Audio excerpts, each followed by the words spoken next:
Hallelujah, जय मसीह। इस नए साल में भी इस ऑनलाइन आराधना में हमारे साथ जुड़े हुए हर एक भाई और बहन को यीशु मसीह के नाम से हम आपको स्वागत करते हैं। उम्मीद रखते हैं कि आप जहां कहीं हमारे साथ आप इस ऑनलाइन आराधना में भाग ले रहे हैं, आप सही सलामत है और परमेश्वर के विश्वास में और आगे बढ़ रहे हैं। हालेलुया। गए 2020वां वर्ष में परमेश्वर ने हमें बहुत अद्भुत तरीके से हमें अगुवाई किया। वही परमेश्वर, वही राजा यहोवा हमारे साथ इस वर्ष में भी हमारे साथ रहकर हमें अगुवाई करेंगे। हालेलुया। तो चलिए, आराधना के शुरुआत के पहले हम थोड़ा देर सब लोग आंखें बंद कर हम परमेश्वर से धन्यवाद बोलेंगे। धन्यवाद, धन्यवाद, धन्यवाद, धन्यवाद, धन्यवाद, धन्यवाद यीशु मसीह। हम आपका सब आंखें बंद कर लीजिए और धन्यवाद बोलते रहिए, स्तुति बोलते रहिए। स्तुति, स्तुति, स्तुति, स्तुति। धन्यवाद, धन्यवाद, धन्यवाद, धन्यवाद इस दिन के लिए, धन्यवाद इस समय के लिए, धन्यवाद। हाँ परमेश्वर, गए वर्ष में परमेश्वर आपने हमें आंखों के पुतली के तरह हमें संभाला। परमेश्वर, हम आपका धन्यवाद करते हैं, हम आपका धन्यवाद करते हैं। Thank you Lord, thank you Lord. धन्यवाद, धन्यवाद, धन्यवाद। हालेलुया।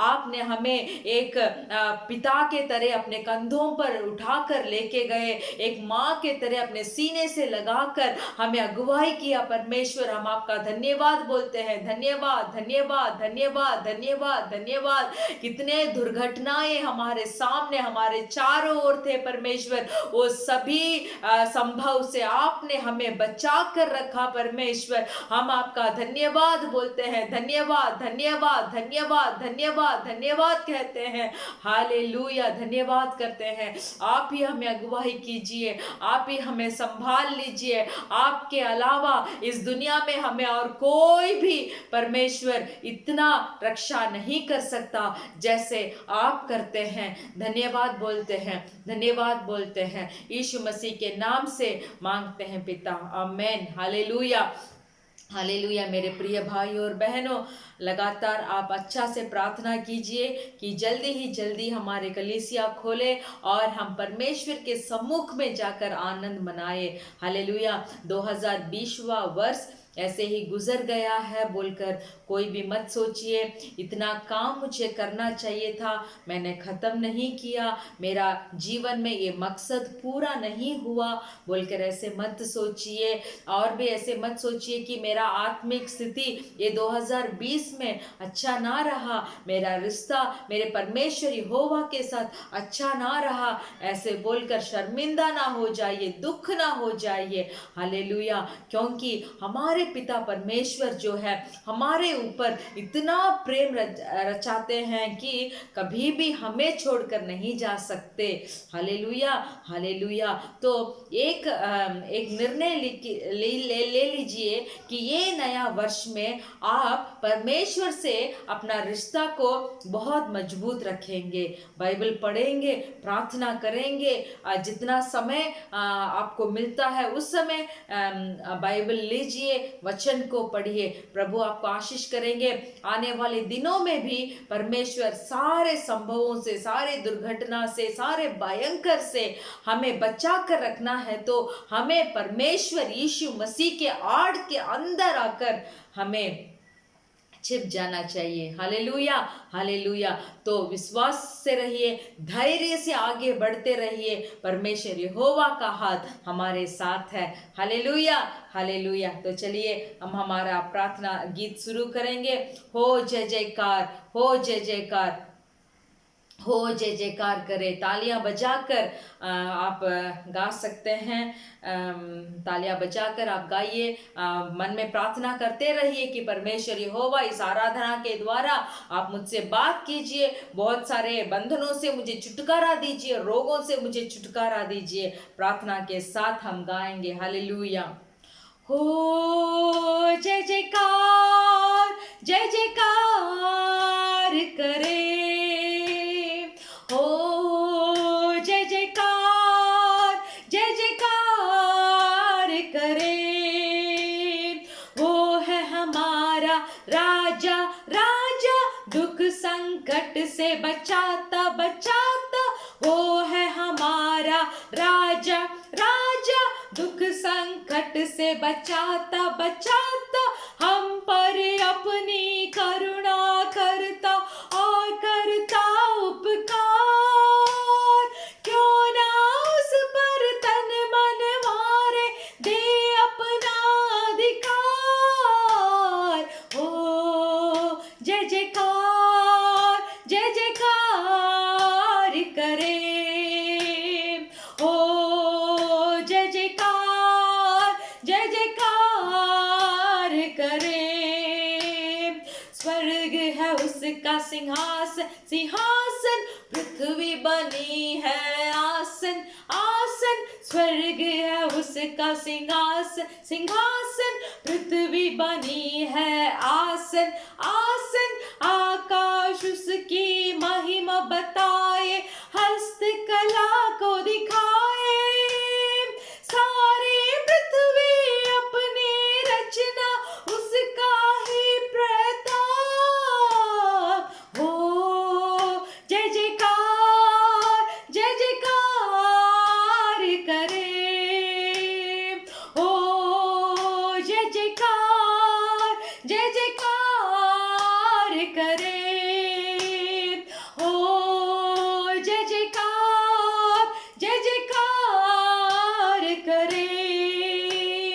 उस पर जिसका भरोसा भरोसा, वो तो कभी ना डिगेगा डिगेगा।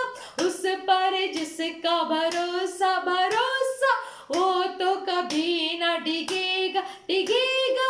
चाहे बीमारी, चाहे गरीबी, चाहे हो अकाल, सब संकट से सब कष्टों से हो जाएगा पार। हो जय जयकार, जय जयकार करे। हो जय जयकार, जय जयकार करे।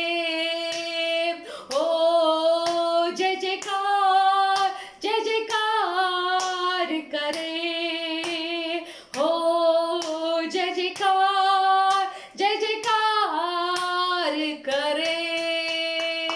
Hallelujah, hallelujah. उस पर जिसका भरोसा, वो तो कभी ना डगमगाएंगे। परमेश्वर यहोवा के ऊपर जिसका भरोसा है, जो कोई उनके ऊपर सरहाता है, उनका भरोसा कभी भी नहीं डगमगाएगा। चाहे बीमारी, चाहे गरीबी, चाहे अकाल, जो भी संकट हो, हालेलुया। जो कोई उस चट्टान के ऊपर अपना विश्वास को रखे रहता है, वो कभी भी नहीं डगमगाएगा। Hallelujah, hallelujah. तो चलिए हम एक नया गाना को गाएंगे। जैसे मैं मूसा के साथ साथ था, वैसे ही मैं तेरे साथ रहूंगा। परमेश्वर का यहाँ एक वाचा है। Hallelujah, hallelujah. परमेश्वर वही वाचा को हमें भी दिए हैं। जैसे मैं यहोशू को देख के बोलते हैं कि मैं जैसे मूसा के साथ था, वैसे ही मैं तेरे साथ रहूंगा। हालेलुया। तो चलिए सब हम एक नया गीत को सीखेंगे। जो ये गीत को जानते हैं वो मेरे साथ आप मिलकर गाइए। हालेलुया। जैसे मैं मूसा के साथ साथ था, वैसे ही तेरे भी साथ रहूंगा। जैसे मैं मूसा के साथ साथ था, वैसे ही तेरे भी साथ रहूंगा।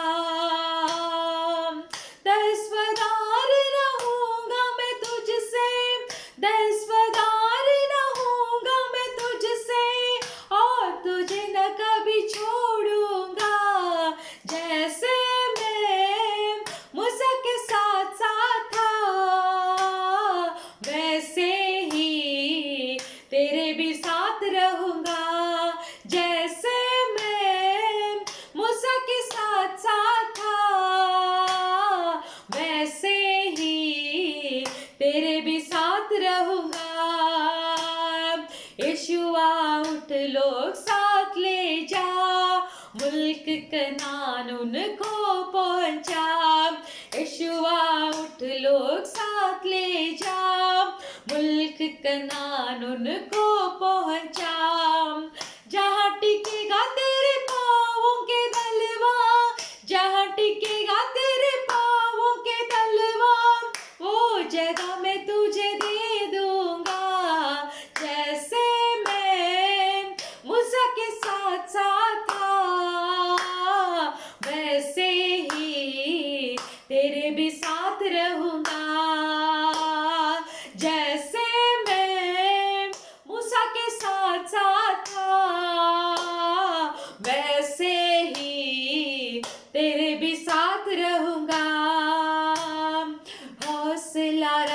मजबूत हो जा, बेदिल ना हो, खौफ न खा, हौसला रख, मजबूत हो जा, बेदिल ना हो, खौफ न खा। जिंदगी भर कोई शख्स तेरे सामने, जिंदगी भर कोई शख्स तेरे सामने देख खड़ा न कभी रह सकेगा, जैसे मैं मूसा के साथ साथ था, वैसे ही तेरे भी साथ रहूंगा, जैसे मैं मूसा के साथ साथ था, वैसे ही तेरे भी साथ रहूंगा। मेरे कलाम से ना दाएं मुड़ना, मेरे कलाम से ना बाएं मुड़ना, मेरे कलाम से ना दाएं मुड़ना, मेरे कलाम से ना बाएं मुड़ना। मोड़ जाए मुझे लोग ये सारे, मोड़ जाए मुझे लोग ये सारे, मैं तुझसे मुंह मोड़ूंगा, जैसे मैं मूसा के साथ साथ था, वैसे ही तेरे भी साथ रहूंगा। मेरे कलाम से ना दाएं मुड़ना, मेरे कलाम से ना बाएं मुड़ना, मेरे कलाम से ना दाएं मुड़ना, मेरे कलाम से ना बाएं मुड़ना। मोड़ जाए मुझे लोग ये सारे, मोड़ जाए मुझे लोग ये सारे, मैं तुझसे ना मुंह मोड़ूंगा, जैसे मैं मूसा के साथ साथ था, वैसे ही तेरे भी साथ रहूंगा, जैसे आप मूसा के साथ साथ थे, वैसे ही मेरे भी साथ रहेंगे। सब मिलकर मेरे साथ, जैसे आप मूसा के साथ साथ थे, वैसे ही मेरे भी साथ रहेंगे। दस्तबरदार ना होऊंगा मैं तुझसे, दस्तबरदार ना होऊंगा मैं तुझसे, और तुझे ना कभी छोड़ूंगा, जैसे मैं मूसा के साथ साथ था, वैसे ही तेरे भी साथ रहूंगा, जैसे मैं मूसा के साथ साथ था, वैसे ही तेरे भी साथ रहूंगा। हालेलुया हालेलुया हालेलुया हालेलुया, रबा बाबा बारा गना माशी अंदुना माला रबा, हालेलुया हालेलुया हालेलुया, रिखाड़ा रदना माशी अंदुना माला रबा। धन्यवाद धन्यवाद धन्यवाद धन्यवाद, हालेलुया। सब अपने अपनी जगह पे खड़े हो जाइए। ओ रखा रवा शिहातुना माला रगदमा, हालेलुया हालेलुया। जैसे मूसा के साथ यहोवा ने ओ रिखा रबा ओ रिखा ला रबा, जैसे मूसा के साथ यहोवा थे, मूसा के हाथ को लेकर कितना भयंकर काम किए। Hallelujah hallelujah. मिस्र देश के दास था उसे इज़राइल देश को छुड़ाने के लिए। हालेलुया। यहोवा ने मूसा को जैसे चुना है, हालेलुया, वैसे ही हम भी परमेश्वर यहोवा के हाथ के बनाए हुए पात्र, चुने हुए पात्र है। Hallelujah hallelujah. परमेश्वर यहोवा हालेलुया माँ के कोख से जन्म होते ही पहले हमें चुना है, हमें जानते हैं। हालेलुया। हमारे नाम को पहचानते हैं, हमें अपने हाथों पे हालेलुया चित्र बना कर रखे हैं। हमें कभी भी भूलने वाले परमेश्वर नहीं है आप। Hallelujah hallelujah hallelujah. हमें नियम किया हुआ उस कनान देश को को पहुंचने तक परमेश्वर यीशु जैसे मूसा के साथ थे, जैसे यहोशू के साथ थे, वैसे भी हमारे साथ रहेंगे। और हमारे साथ रहकर जो काम वो करने जा रहे हैं वो काम बहुत भयंकर होगा। Hallelujah, hallelujah, hallelujah. चिंता करने वाले चिंता को छोड़ दो। Hallelujah, hallelujah. दुख को कोई काम के बारे में उसको सोच कर जो दुख करते हैं, हालेलुया, दुख को छोड़ दो। वो चट्टान यहोवा को देखो जो मूसा के साथ थे, वही परमेश्वर यहोवा हमारे साथ भी रहेंगे। हमारे सारे चिंताओं को दूर करने के लिए, हमारे सारे दुख और कष्टों को हमारे बीच से हटाने के लिए, हालेलुया, हालेलुया, हमसे वो प्रेम रखने के लिए, हालेलुया, हम एक चुने हुए पात्र हैं उनके। हालेलुया। तो हमारे सारे विश्वास को, हमारे सारे भरोसा को उस राजा के ऊपर हम रखेंगे। हमारे सारे अधिकार को हम उनके ऊपर दे देंगे। हालेलुया। Thank you Lord. धन्यवाद। हाथ तालियां बजाकर परमेश्वर की स्तुति कीजिए। विश्वास से बोलिए, हाँ परमेश्वर, इस वर्ष में आप जैसे मूसा के साथ रहकर भयंकर काम करवाए, आप जैसे यहोशू के साथ रहकर भयंकर काम करें, वैसे ही इस वर्ष आप मेरे साथ भी रहेंगे, मेरे परिवार के साथ रहेंगे। हालेलुया। मेरे नौकरी के स्थल में रहेंगे, मेरे सेवगाई में आप मेरे साथ रहेंगे। मुझे लेकर जो काम आप करने जा रहे हैं वो बहुत भयंकर होगा। Hallelujah, hallelujah. Thank you Lord. धन्यवाद, धन्यवाद, धन्यवाद, धन्यवाद। विश्वास से बोलते रहे। आमीन। Hallelujah, hallelujah. धन्यवाद, धन्यवाद। Thank you Lord, thank you Lord. आसमानी खुदा मेरे, पराक्रमी प्रभु आप है। हुकूमत तेरे सारे जग में, असंभव तुझसे कुछ नहीं है। Hallelujah, hallelujah.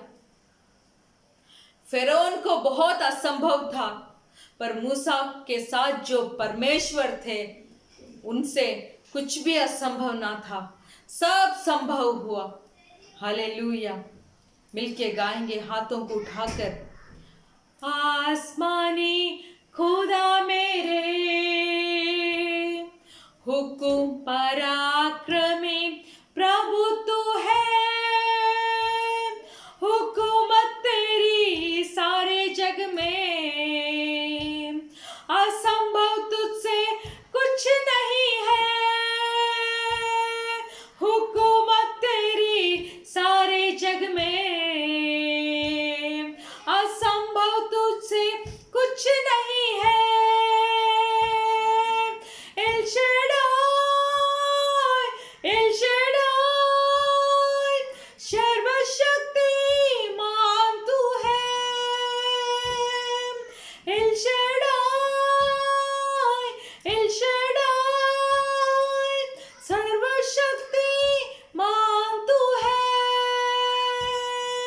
स्तुति तेरी हो, तारीफ तेरी हो, आराधना हो। स्तुति तेरी हो, तारीफ तेरी हो, आराधना हो।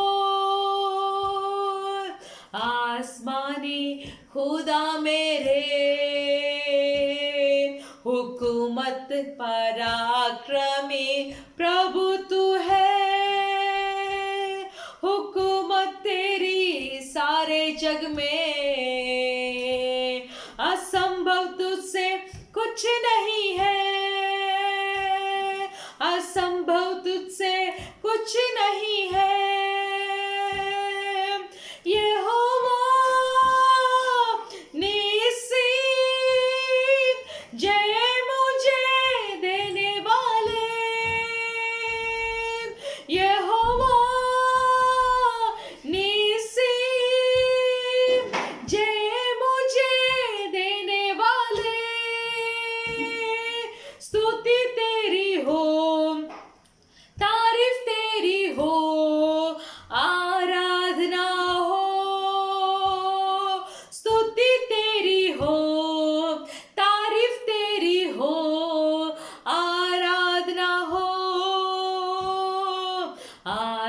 आसमानी खुदा मेरे, पराक्रमी प्रभु तू है, हुकूमत तेरी सारे जग में, असंभव तुझसे कुछ नहीं है, हुकूमत तेरी सारे जग में, असंभव तुझसे कुछ नहीं है।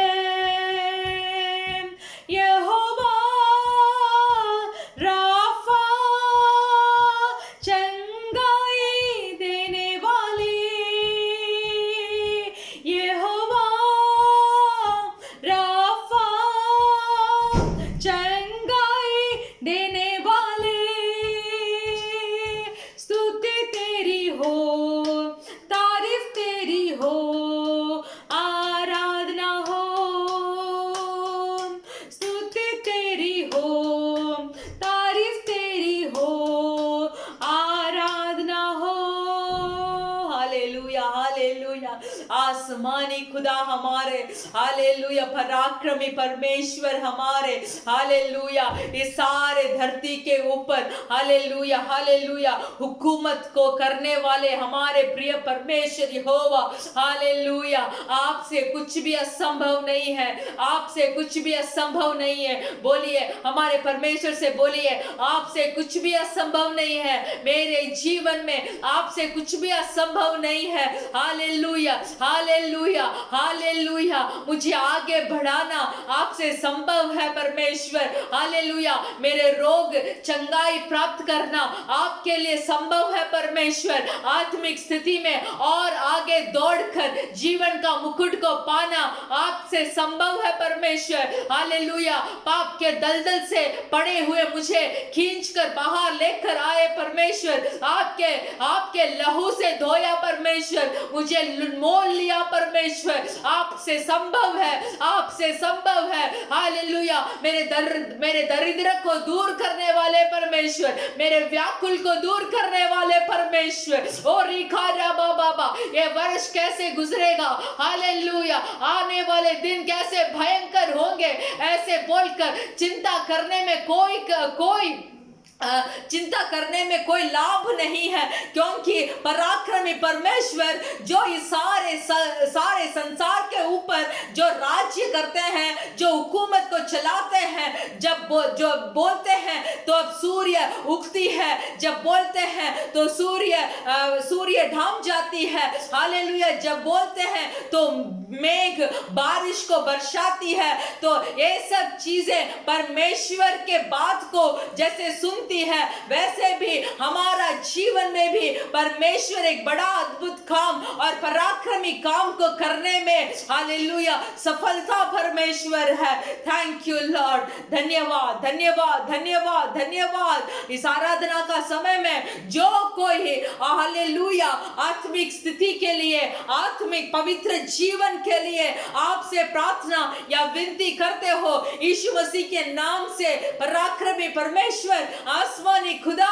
वो पवित्र जीवन को उन्हें दिलाइए परमेश्वर, आपके मन के अनुसार, आपके पसंदीदा के अनुसार, हालेलुया, हमारा जीवन को अगुवाई कीजिए परमेश्वर। आपके सिद्ध के बिना हमारा जीवन में कोई भी अनुमति ना हो परमेश्वर, हालेलुया हालेलुया। सिर्फ आप ही हमारा चरवाहा है, जो हमारे सामने चलते चलते हमें उस कनान तक पहुंचाने में सामर्थ्यशाली परमेश्वर आप है। हालेलुया हालेलुया, धन्यवाद धन्यवाद धन्यवाद धन्यवाद धन्यवाद।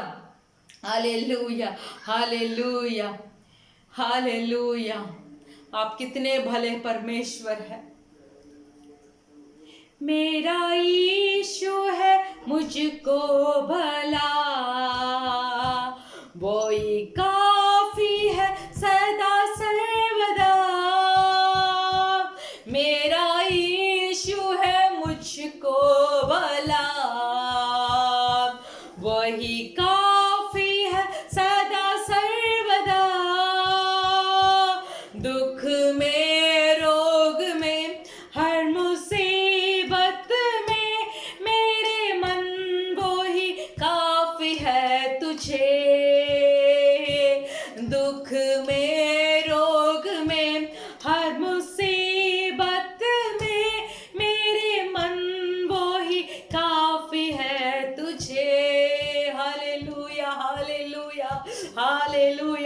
अगर जो कोई भी आज एक रोग के बिस्तर में पड़े हुए ऐसे आंसू बहा रहे हैं कि मेरे साथ मेरा दोस्त नहीं है, मेरे साथ मेरा रिश्तेदार नहीं है, मेरे साथ मेरे पति नहीं है, मेरे साथ मेरे बच्चे नहीं हैं, मेरे साथ मेरे पत्नी नहीं है, ऐसे बोलकर अगर अकेले में अगर आप आंसू बहा रहे हैं, नहीं तो आज आपके हाथ खाली पड़े हो, जरूरतें बहुत हो, उस जरूरतों को सोचकर अगर आप चिंता उठा रहे हैं, तो हम आपसे एक चीज बताना चाहते हैं कि हालेलुया, हमारे परमेश्वर यहोवा पराक्रमी खुदा आसमानी परमेश्वर हमारे लिए काफी है, हमारे लिए काफी है। He one God is enough for us। हमारे लिए परमेश्वर यहोवा काफी है, क्योंकि सब बुराई को भलाई में बदलने वाले एक ही खुदा जिंदा परमेश्वर यहोवा यीशु मसीह के अलावा और कोई नहीं है। सब बुराई, बोलिए मेरे जीवन में जितना भी बुराई के काम है, हाँ उससे मैं छुटकारा प्राप्त करूंगा। हालेलुया, सब बुराई को भलाई में बदलने वाले परमेश्वर, हालेलुया हालेलुया। कलवरी के पहाड़ पर चढ़ा था मुकुट कांटों का सिर पर, कलवरी के पहाड़ पर चढ़ा था मुकुट कांटों का सिर पर, मेरे वेदना सब दूर करके मुझे नया जीवन प्रदान कर दिया, मेरे वेदना सब दूर करके मुझे नया जीवन प्रदान कर दिया। वो ही आदि वो ही अंत है, दिव्य प्रेम का वही स्रोत है, वो ही आदि वो ही अंत है, दिव्य प्रेम का वही स्रोत है। 10,000 में अति श्रेष्ठ है वो, स्तुति वंदना के योग्य वो। 10,000 में अति श्रेष्ठ है वो, स्तुति वंदना के योग्य वो। मेरा यीशु है मुझको भला, वो ही काफी है सदा सर्वदा। मेरा यीशु है मुझको भला, वो ही काफी है सदा सर्वदा। दुख में रोग में हर मुसीबत में मेरे मन वो ही काफी है तुझे। दुख में रोग में हर मुसीबत में मेरे मन वो ही काफी है तुझे। जिंदगी का सफर है कठिन, आते हैं अवरोध पलचिन, दिन में मेघ स्तंभ, रात में अग्नि स्तंभ, बन के राह चलाएगा मुझे लॉर्ड। दिन में मेघ स्तंभ, रात में अग्नि स्तंभ, बन के राह चलाएगा मुझे। मेरा यीशु है मुझको भला। हाथ उठाकर बोलिए, यीशु मसीह को देखकर बोलिए, मेरा यीशु है मुझको भला, वही काफी है सदा सर्वदा। दुख में रोग में हर मुसीबत में मेरे मन वो ही काफी है तुझे। दुख में रोग में हर मुसीबत में मेरे मन वो ही काफी है तुझे। तेरा दुखों का होगा तमन, आंसू पोछेगा आँखों के नम, तेरा दुखों का होगा तमन, आंसू पोछेगा जो आँखों का नम।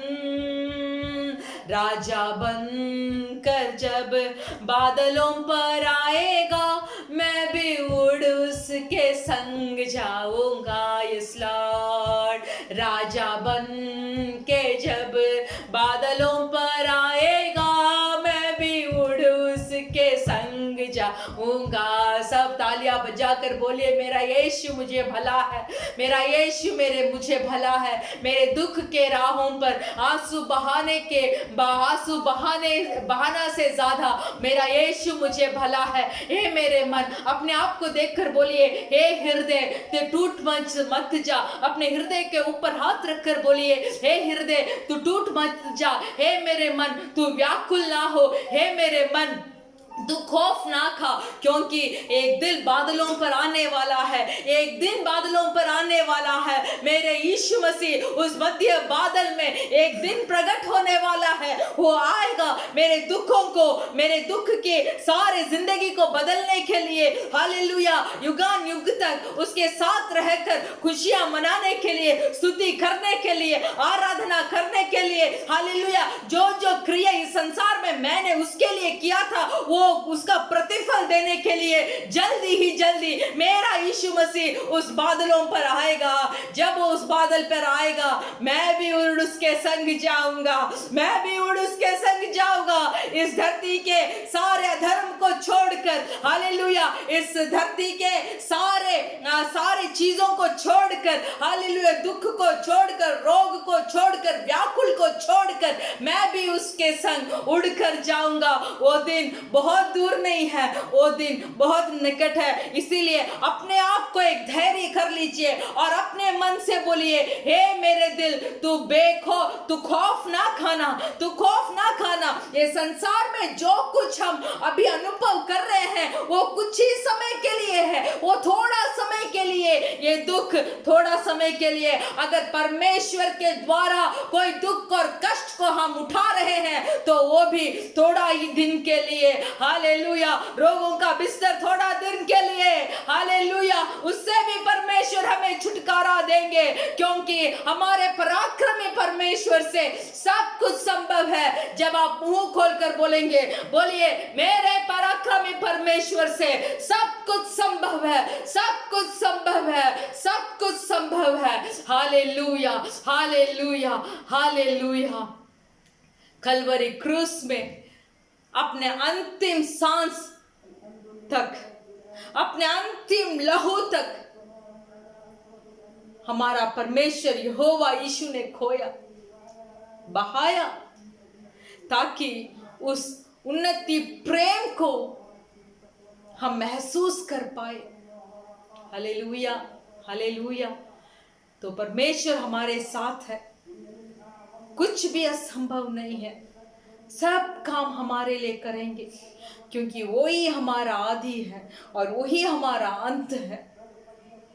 जो जो काम रुका है, यीशु मसीह के नाम से, परमेश्वर के नाम को लेकर, जो अधिकार ने परमेश्वर हमारे हाथों पे दिया है, उस अधिकार को लेकर उसके ऊपर अब बताइए, परमेश्वर जरूर राह को खोलेंगे। हालेलुया। सब बुराई को भलाई में बदलने वाले परमेश्वर हमारे साथ हैं। आमीन। हम सब मिलकर प्रार्थना करेंगे।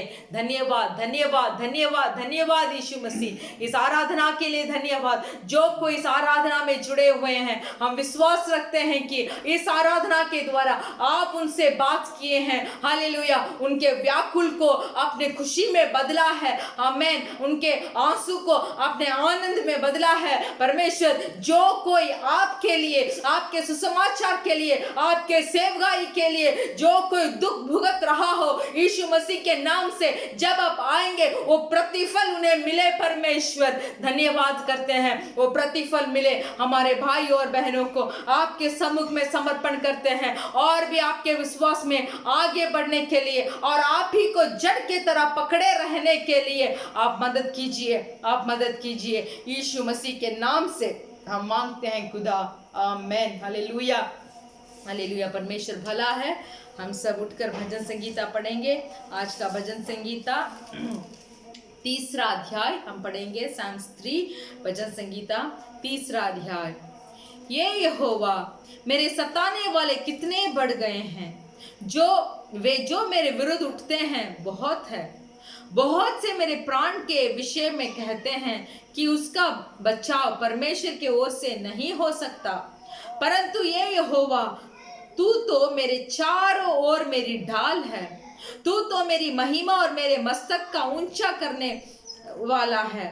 मैं ऊंचे शब्द से यहोवा को पुकारता हूँ और वह अपने पवित्र पर्वत पर से मुझे उत्तर देता है। मैं लौट कर सो गया, फिर जाग उठा, क्योंकि यहोवा मुझे संभालता है। मैं उन 10,000 मनुष्यों से नहीं डरता जो मेरे विरुद्ध चारों ओर पांति बांधे खड़े हैं। उठ ये यहोवा, हे मेरे परमेश्वर, मुझे बचा ले, क्योंकि तूने मेरे सब शत्रुओं को जबड़ों पर मारा है और तूने दुष्टों के दांत तोड़ डाला है। उद्धार यहोवा ही से होता है। हे यहोवा, तेरी आशीष तेरी प्रजा पर हो, आमीन। परंतु ये यहोवा, तू तो चारों ओर मेरी ढाल है। तू मेरी महिमा और मेरे मस्तक का ऊंचा करने वाला है। परमेश्वर, गए 2020वां वर्ष में सचमुच ही हम उस ये वचन को विश्वास करते हैं कि नहीं, फिर भी परमेश्वर का वाचा चारों ओर हमारे लिए ढाल है। इसीलिए जितना भी महामारी हमारे चारों ओर घेरे हुई थी, फिर भी हमारे घर तक नहीं आया। मेरे प्रिय भाइयों और बहनों, वो महामारी जो राजधानी के अंदर चली गई थी, जो राजा कुटुंब के भीतर चली गई थी, बहुत बहुत बड़े बड़े अधिकारियों जो बहुत बड़ा बड़ा वस्त्र पहने हुए उस महामारी से रोकने के लिए बहुत जो प्रयत्न उठा रहे थे, उनके घर के अंदर भी चली गई थी। फिर भी परमेश्वर ने जो अपने आड़ के ऊपर अंदर जो टिके हुए थे, हालेलुया, उनको जो परमेश्वर के ऊपर भरोसा रखे थे, उनको परमेश्वर चारों ओर में एक ढाल बनाकर हमें बचाया था। आप इसको मानते हैं या नहीं मानते मुझे मालूम नहीं, फिर भी मैं इस वचन को मानती हूँ कि परमेश्वर ने हमारे चारों ओर ढाल बनकर हमें रक्षा किया। वही परमेश्वर इस वर्ष में भी एक ढाल हमारे चारों ओर, एक दीवार बनकर, एक डाल बनकर अपने पंखों के तले हमें बचाकर हमें रखेंगे। जो कोई परमेश्वर के ऊपर भरोसा रखते हैं, जो कोई परमेश्वर के ऊपर सराहे हुए हैं, जो कोई अपने आंखों को उस पवित्र पर्वत के ओर टिके रखते हैं, उन सबको यह आशीष मिलेगा। Hallelujah, hallelujah. तो चलिए हम सब मिलकर इस अच्छा भजन संगीता के लिए प्रार्थना करेंगे। धन्यवाद यीशु मसीह, इस अच्छे भजन संगीता के लिए धन्यवाद। आप हमारे चारों ओर एक ढाल बनकर आप हमें रक्षा कर रहे हैं। हम धन्यवाद बोलते हैं परमेश्वर, इस अच्छे भजन संगीता के लिए धन्यवाद। यीशु मसीह के नाम से मांगते हैं पिता, आमीन। हमारा कलीसिया का सुसमाचार यह है कि हमारा कलीसिया हर शुक्रवार के दिन प्रति शाम को 4 बजे से लेकर 6 बजे तक होता है। हम आपसे विनती करते हैं कि सुबह से लेकर सब काम खत्म कर तैयारी के साथ परमेश्वर के बाइबल को लेकर आप इस ऑनलाइन आराधना में भाग लीजिए। ये ऑनलाइन आराधना भी जल्दी परमेश्वर इसको भी समाप्त कर हम जल्दी ही परमेश्वर के कलीसिया में मिलकर आराधना करने का दिन बहुत जल्दी ही आना चाहिए बोलकर हमें प्रार्थना करना चाहिए, बहुत लगातार प्रार्थना करना चाहिए। आमीन। आप करते हैं, हम विश्वास करते हैं। तो चलिए हमारे देशों के लिए हम प्रार्थना करेंगे, हमारे कलीसिया के लिए, भाई बहनों के लिए। हम सब एक पल हाथों को उठाकर धन्यवाद धन्यवाद धन्यवाद परमेश्वर यहोवा, गए साल आपने हमें आपके आंखों की पुतली की तरह आपने रक्षा किया। हम धन्यवाद कहते हैं प्रिय परमेश्वर, हालेलुया।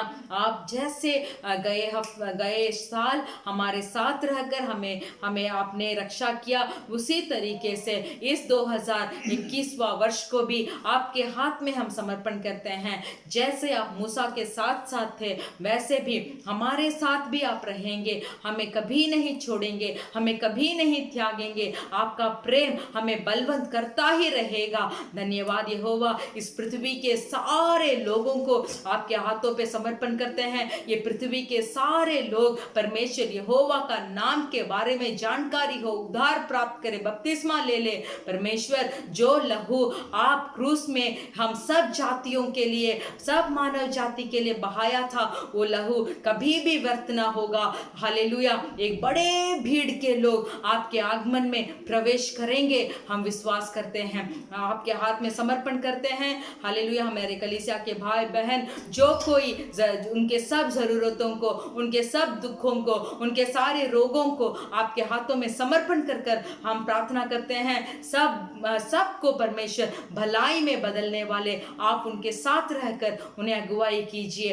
आपके हाथों में समर्पण करते हैं। जो वचन आज हम सुनने जा रहे हैं परमेश्वर, उन्हीं के अनुसार हम चलने के लिए और वचन के द्वारा आप हमसे बात करने के लिए हम विनती करते हैं। यीशु मसीह के नाम से मांगते हैं पिता, आमीन। हालेलुया।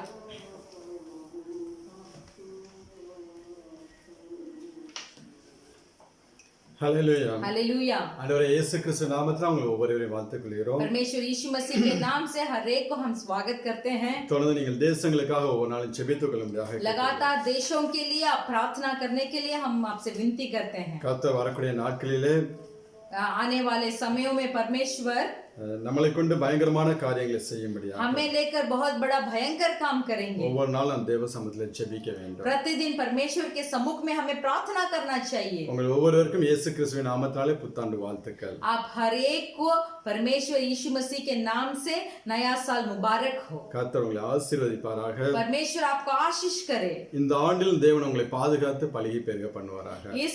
इस साल में भी परमेश्वर आपको रक्षा कर कर आपका बहुतायत करेंगे। எப்போதும் சூழ்நிலைகளை பார்த்து பயப்படக்கூடாது. कभी भी हालात को देखकर डरिए मत। நாம் கர்த்தருக்குள் எப்பொழுதும் நிலைத்திருக்கிற பிள்ளைகளாக இருக்க வேண்டும். हमें परमेश्वर में जबरदस्त टिके रहना चाहिए। இனி சூழ்நிலைகள் மோசமாக தான் இருக்கும். हालात बिगड़ ही जाएगी, ஆனா தம்முடைய ஜனத்தை அவர் பாதுகாக்க வல்லவராக फिर भी परमेश्वर के लोगों को परमेश्वर संभालेगा। தம்முடைய ஜனத்தை ஆசீர்வதிக்க தேவன் போதுமானவராக இருக்கிறார். अपने लोगों को आशीष करने में परमेश्वर काफी है। அவரிடத்துல திரளான ஆசீர்வாதங்கள் உண்டு என்று சொல்லி வேதம் சொல்லுகிறது. परमेश्वर के पास बहुत आशीर्वाद हैं बोलकर हमारे पवित्र बाइबल बताती है। இந்திய தேசத்தை ஊழியம் செய்த டிஜிஎஸ் தினகரன் ஒரு மனிதர், हमारा इंडिया देश में सेवगाईदारी था डीजीएस दिनकरन बोलकर, அவர் ஒரு தடவை தேவன் அவரை பரலோகத்துக்கு கூட்டிக் கொண்டு போனார். தரிசனத்துல பரலோகத்துக்கு கொண்டு போனாராம். परमेश्वर यीशु मसीह उस सेवगाईदारी को अपने दर्शन के द्वारा परलोक में लेके गए। அங்க अनेक ஆசீர்வாதங்களை பார்த்தாராம். वहां उन्होंने बहुत सारे आशीर्वादों को देखा। அநேகருடைய சரீரத்தின் பார்ட்ஸ், கிட்னி, கண்ணு, हार्ट இந்த மாதிரி நிறைய பார்த்தாராம். ऐसे शरीर के अंगों को, जैसे हमारे किडनी है, हृदय है, वैसे सारे शरीर के भीतरी अंगों को वहां परलोक में उन्होंने देखा। யாருக்கெல்லாம் பாதிக்கப்பட்டிருக்கோ அவர்களை ரீப்ளேஸ் பண்ண என்று சொல்லி ஆண்டவர் சொன்னாராம். तो परमेश्वर उनसे ऐसे बोला कि इस पृथ्वी पर जो किसी का कुछ अगर हृदय खराब हो गया है तो वो बिगड़ी हुई हृदय को बदलने के लिए मैं इस नया हृदय को रखा हूं बोला। சொன்ன சாட்சியை கேட்ட ஒரு ஞாபகம் வருகிறது. ऐसे वो सेवगाईदारी ने एक गवाही बताया, वो गवाही मुझे आज याद आ रहा है। ஏன் சொல்கிறேன் என்றால், क्यों मैं बोल रहा हूं, உங்களுக்கு உண்டான எல்லா ஆசீர்வாதத்தையும் தேவன் ஏற்கனவே ரெடி பண்ணி வைத்து விட்டார். आपको जो आशीर्वाद चाहिए वो बहुत पहले ही परमेश्वर ने तैयारी कर रखा है।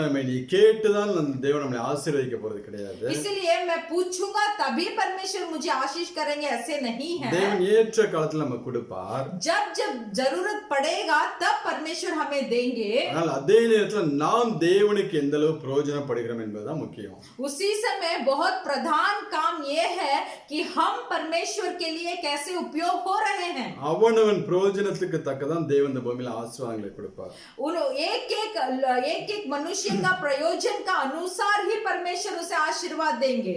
மோசே இந்த பூமியில இருந்த நாட்களிலே मूसा जब इस पृथ्वी पर थे 12 கோத்திரங்களை காணிக்கையில கொண்டு வருவார்கள். 12 गोत्र जो था वो भेंटी को लेके आएंगे। அப்படியே காணிக்கையில கொண்டு வரும்போது जब भेंटी को लेके आते हैं ஆரோனின் பிள்ளைகளுக்கு வந்து பிரிச்சு பிரிச்சு கொடுக்க சொல்லுவார். तो हारून के बच्चे जो थे उनको अलग अलग कर देंगे। ஒவ்வொருத்தர் செய்யக்கூடிய ஊழியத்துக்கு தக்கதா அவங்களுக்கு வந்து அந்த ஆடு மாடுகள் பாக்கி காரியங்கள் பொன் நகை எல்லாவற்றையும் கொடுப்பார்கள். जो जो जिस तरीके से जितना सेवगाईदारी करते थे उसके जैसे भेड़ बकरी सोना चांदी उनके अलावा दिया करते थे। ஆனால் ஒரே ஒரு கோத்திரத்துக்கு ஒண்ணுமே கொடுக்க மாட்டார். फिर भी एक गोत्र को परमेश्वर ने कुछ भी नहीं दिया। ஆரோனுடைய பிள்ளைகள கோகாத்னு ஒரு வம்சம் இருக்கு. आरोन के बच्चे लोगों में गोहात बोलकर एक वंश था। அவங்களுக்கு வந்து நீ ஒண்ணு கொடுக்காத, उन्हें तू कुछ भी मत दे। தோல் மேல चमड़ा के ऊपर அந்த பரிசுத்த பலிபீடத்தில் இருக்கக்கூடிய அந்த பாத்திரங்கள் இருக்கு பாத்தீங்களா, वो बलिदान जो करने वाला एक जगह जो होता है उसके ऊपर जो रखे जाने वाले जो वस्तु होते हैं அதை தோல் மேல சுமக்கிறதா இவங்களுக்கு வேலை. तो वो पवित्र बलिदान के ऊपर जो सामान को रखा जाता है उसको उठाकर लेके जाने वाला काम था इनका। அது மகா பரிசுத்தமான ஒரு ஊழியம் என்று சொல்லி தேவன் சொல்லுவார். तो परमेश्वर बताते हैं कि वो वेदी के ऊपर जितना भी पवित्र पात्र को रखा जाता है उसको उस चमड़े में उठाकर लेके जाने वाला एक सेवगाई था उनका। और परमेश्वर बताते हैं कि वो सेवगाई बहुत पवित्र था। இன்னும் ஆண்டவர் சொல்லுவார், और भी परमेश्वर बताते हैं இந்த கோகாத் வம்சம் அழிந்து விடாமல் பார்த்துக் கொள்ளுங்கள் என்று. ये गोहात का वंश जो है वो मिट ना जाए ऐसे उनको देखभाल करो। அந்த வம்சத்துல வந்ததுதான் மோசே. तो वही गोहात का वंश में आए थे मूसा था। ஆனால் அந்த கோத்திரத்துக்கு ஒரு ஆசீர்வாதம் கொடுக்காதீங்க. फिर भी वो गोत्र जो था उसको कोई आशीर्वाद मत दो। அவங்களுடைய ஊழியம் விசேஷித்த விதமானது என்று சொல்லி சொல்லுவார். उनका सेवगाई जो है वो बहुत विशेष तरीका है। அதாவது நமக்கு என்னென்ன தேவை என்று சொல்லி தேவனுக்கு நன்றாக தெரியும். ऐसा है कि हमारे जरूरतें परमेश्वर को बहुत अच्छा तरीका से मालूम है। எப்போ கொடுத்து நம்மளை நடத்த வேண்டும் ஆசீர்வதிக்க வேண்டும் என்று சொல்லி தேவன் எல்லாவற்றுக்கும் ஒரு காலகட்டத்தை வைத்திருக்கிறார். परमेश्वर एक काल रखे हैं, जो काल में जो आवश्यकता हमें चाहिए उसको पूरा करने में वो परिपूर्ण है। நாம் தேவனுடைய சித்தத்தை செய்யும்போது जब हम परमेश्वर की इच्छा को पूरा करते हैं தேவன் எல்லாவற்றையும் பொறுப்பெடுத்துக் கொள்கிறவராக. परमेश्वर सबको संभालते हैं। ஹalleluya. हालेलुया। இந்த நாள் நாம் வேத வார்த்தைக்கு நேரா நாம் கடந்து செல்லலாம். आज भी हमारे वचन के ओर हम ध्यान करेंगे। நம்மளுடைய சபைக்கு என்று தேவன் கொடுத்த ஒரு வார்த்தை, हमारे कलीसिया के लिए परमेश्वर का दिया हुआ वचन, இந்த வருஷத்துக்குள்ள வாக்குத்தத்தம் என்று சொல்வதை காட்டிலும் ऐसा है कि इस वर्ष का वाचा है ऐसे बोलने से இனி வரக்கூடிய நாட்கள் நாம் எப்படியாக இருக்க வேண்டும் என்று சொல்லி தேவன் நம்மளோட பேச விரும்புகிறார். आने वाले समय में हमें कैसा रहना चाहिए बोलकर हमारे परमेश्वर बताते हैं। எடுத்துக்கொள்ளும் ஏசாயா 60ஆம் அதிகாரம் हम उठा लेंगे इसाया का पुस्तक का 60वां अध्याय 2வது वचனம். उसका दूसरा वचन हम पढ़ेंगे। देख पृथ्वी पर तो अंधियारा और राज्य के लोगों पर घोर अंधकार छाया हुआ है, परंतु तेरे ऊपर यहोवा उदय होगा और उसका तेज तुझ पर प्रकट होगा। हालेलुया. हालेलुया। இங்கே ஏசாயா மூலம் தேவன் சொல்லக்கூடிய ஒரு வார்த்தை, यहाँ एसाया के द्वारा परमेश्वर का बोला हुआ एक वचन, இதோ இருள் பூமியையும் घोर अंधकार पृथ्वी के ऊपर, காரிருள் ஜனங்களையும் மூடும். देखो पृथ्वी पर तो अंधियारा और राज्य के लोगों के ऊपर घोर अंधकार छाया हुआ है, ஆனாலும் கர்த்தர் உன்மேல் உதிப்பார், परंतु तेरे ऊपर यहोवा उदय होगा அவருடைய மகிமை உன்மேல் காணப்படும். और उसका तेज तुझ पर प्रकट होगा। இனி வரக்கூடிய நாட்கள் எப்படியாக இருக்கும் என்று சொல்லி ஆண்டவர் சொல்லுகிறார். और अभी आने वाला समय कैसे होगा बोलकर यहाँ परमेश्वर बताते हैं। தம்முடைய வருகைக்கு ஆண்டவரே இயேசு கிறிஸ்து மீண்டும் வரும்போது அவருடைய பிள்ளைகள் எப்படியாக இருக்க வேண்டும் என்று சொல்லி இதில் சொல்லுகிறார். परमेश्वर के आगमन में परमेश्वर के लोगों कैसे रहना है बोलकर इस वचन में परमेश्वर हमें बताते हैं। இப்ப இனி வரக்கூடிய நாட்கள் अभी आने वाला समय जो है இருள் பூமியை மூடும், अंधियारा इस पृथ्वी के ऊपर छा जाएगा, காரிருள் ஜனத்தை மூடும், घोर अंधकार लोगों के ऊपर छा जाएगा, கர்த்தருடைய மகிமை நம்மேல உதிக்கும் என்று சொல்லி சொல்லுகிறார். परंतु हमारे ऊपर परमेश्वर की महिमा उदय होगा। நாம் அதற்கு ஆயத்தமாக வேண்டும். तो उसके लिए हमें तैयारी करना चाहिए। நீங்க வாசிச்சீனா ஏசாயா 40ஆம் அதிகாரம் आप पढ़ सकते हैं एसाया का पुस्तक का 40वां अध्याय 3வது வசனம், उसका 3रा वचन, किसी की 5वां वचन, तब यहोवा का तेज प्रकट होगा और सब प्राणी उसको एक संग देखेंगे, क्योंकि यहोवा ने आप ही ऐसा कहा है।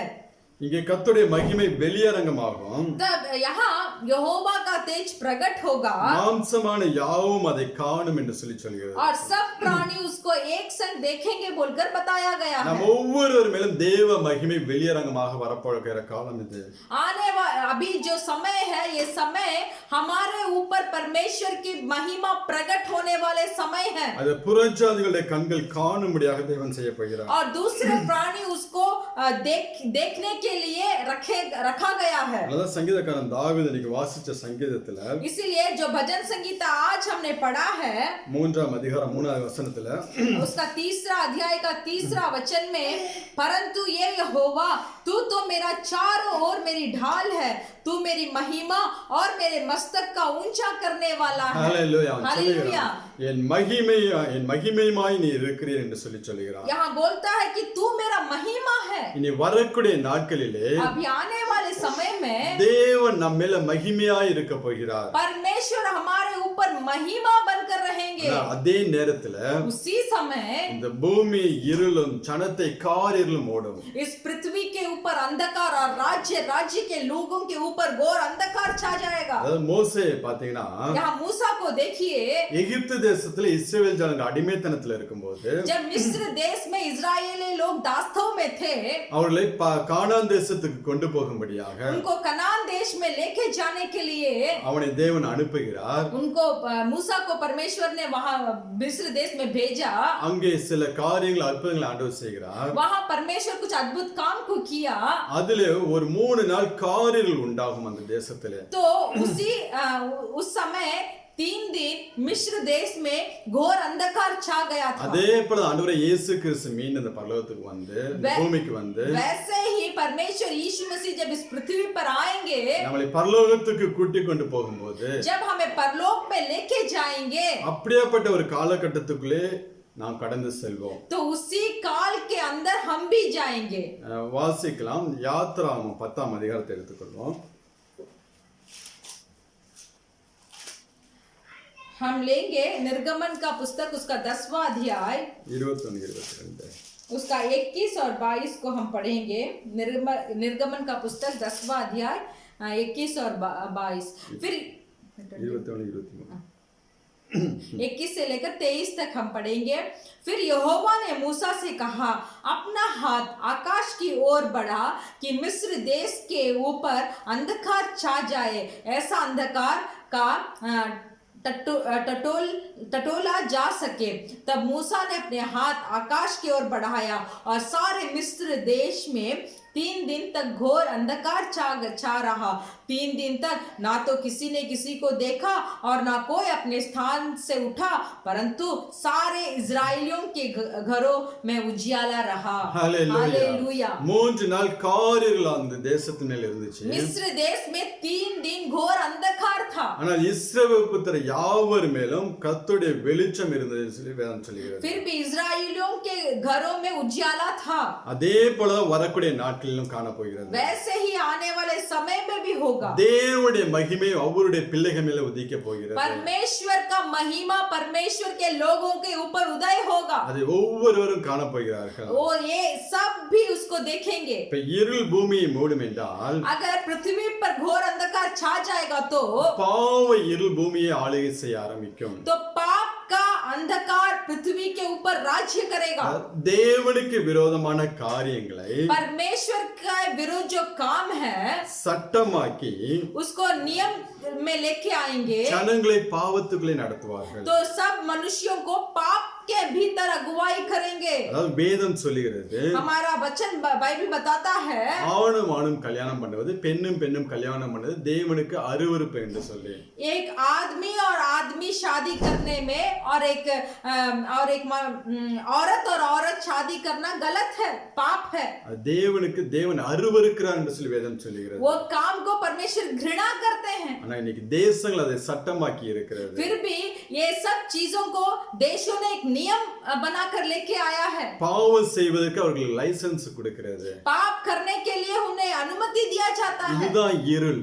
यही है एक अंधकार. பாவ இருள் இந்த தேசங்களை மூட இருக்கிறது. ये पाप का अंधकार इस देश को ढकने वाला है. நீங்க வாசினா ரோமர் 1ஆம் அதிகாரம் 25வது வசனத்தை வாசிக்கலாம். आप पढ़ सकते हैं रोमियो का पुस्तक उसका 2रा अध्याय और 22वां वर्ष. 1:25 पहला अध्याय का 25वां वचन. क्योंकि उन्होंने परमेश्वर की सच्चाई को बदलकर झूठ बना डाला और सृष्टि की उपासना और सेवा की, ना कि उस सृजनहार को जो सदा धन्य है. आमीन. தேவனுடைய சத்தியத்தை அவர்கள் பொய்யாக மாற்றி परमेश्वर की सच्चाई को झूठा बदल डाला. அதான் இன்னைக்கு ஒவ்வொரு நாடு ஒவ்வொரு தேசங்களுக்கு சட்டத்திட்டத்தெல்லாம் கொஞ்சம் நம்ம ஆராய்ந்து பார்த்தோம் என்றால், अगर एक देश का जो नियम है उसको अगर थोड़ा जांच कर देखेंगे, अनेक காரியங்கள் தேவனுடைய சத்தியத்துக்கு விரோதமாய் காணப்படும். तो बहुत सारे काम परमेश्वर की सच्चाई का विरोध होगा. இதுதான் இருள். यही है अंधकार. இனி வரக்கூடிய நாட்களில் இது இன்னும் அதிகமாக காணப்படும். आने वाले समय में ये अंधकार और बहुत होगा. அதிலிருந்து ஜனங்கள் நாம் தேவ ஜனங்கள் தப்பித்துக் கொள்ளும்படியாக अगर उस अंधकार से परमेश्वर के मनुष्य को बचना है तो அவருடைய மகிமை அவருடைய பிள்ளைகள் மேல உதிக்க போகிறது. तो बचाने के लिए परमेश्वर का महिमा परमेश्वर के लोगों के ऊपर प्रकट होगा. வேதத்துல நீங்க பாத்தீங்கன்னா बाइबल में अगर आप देखेंगे अनेक பரிசுத்தவான்கள் बहुत सारे पवित्र लोग जो थे பிசாசுடைய அதிகாரத்தை தள்ளி போடுவார்கள்.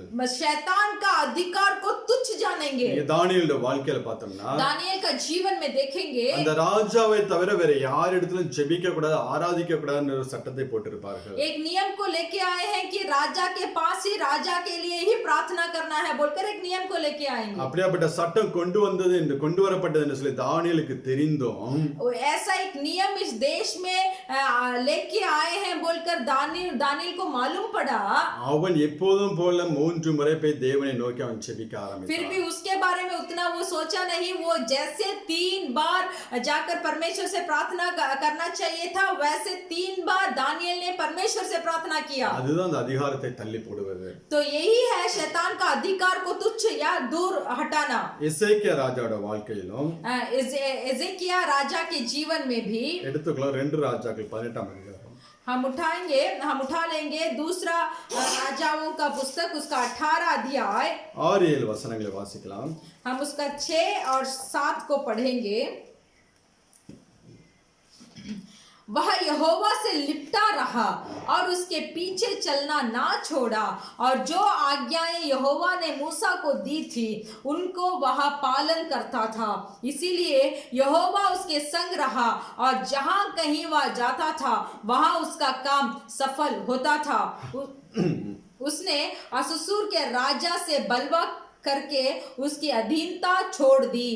இங்க அசீரியா ராஜாவுடைய அதிகாரத்தை அவன் தள்ளி போடுகிறான். यहाँ असुसूर के राजा के बलवा को करके उसकी अधीनता छोड़ दी. தேவனுக்கு விரோதமான ஜனங்கள் புறஜாதி ஜனங்கள் परमेश्वर के विरुद्ध जो मनुष्य है वो दूसरा जाति के मनुष्य है. அவர்களுடைய சட்ட திட்டங்களை அவன் தள்ளி போடுகிறான். तो उनका अधीनता को वो छोड़ देता है. அவனது அசீரியா ராஜா சொல்லுவான், असुसूर राजा बोलते हैं நீங்க எசேக்கியாவை நம்பாதீங்க, आप एजेकिया के ऊपर भरोसा मत रखो।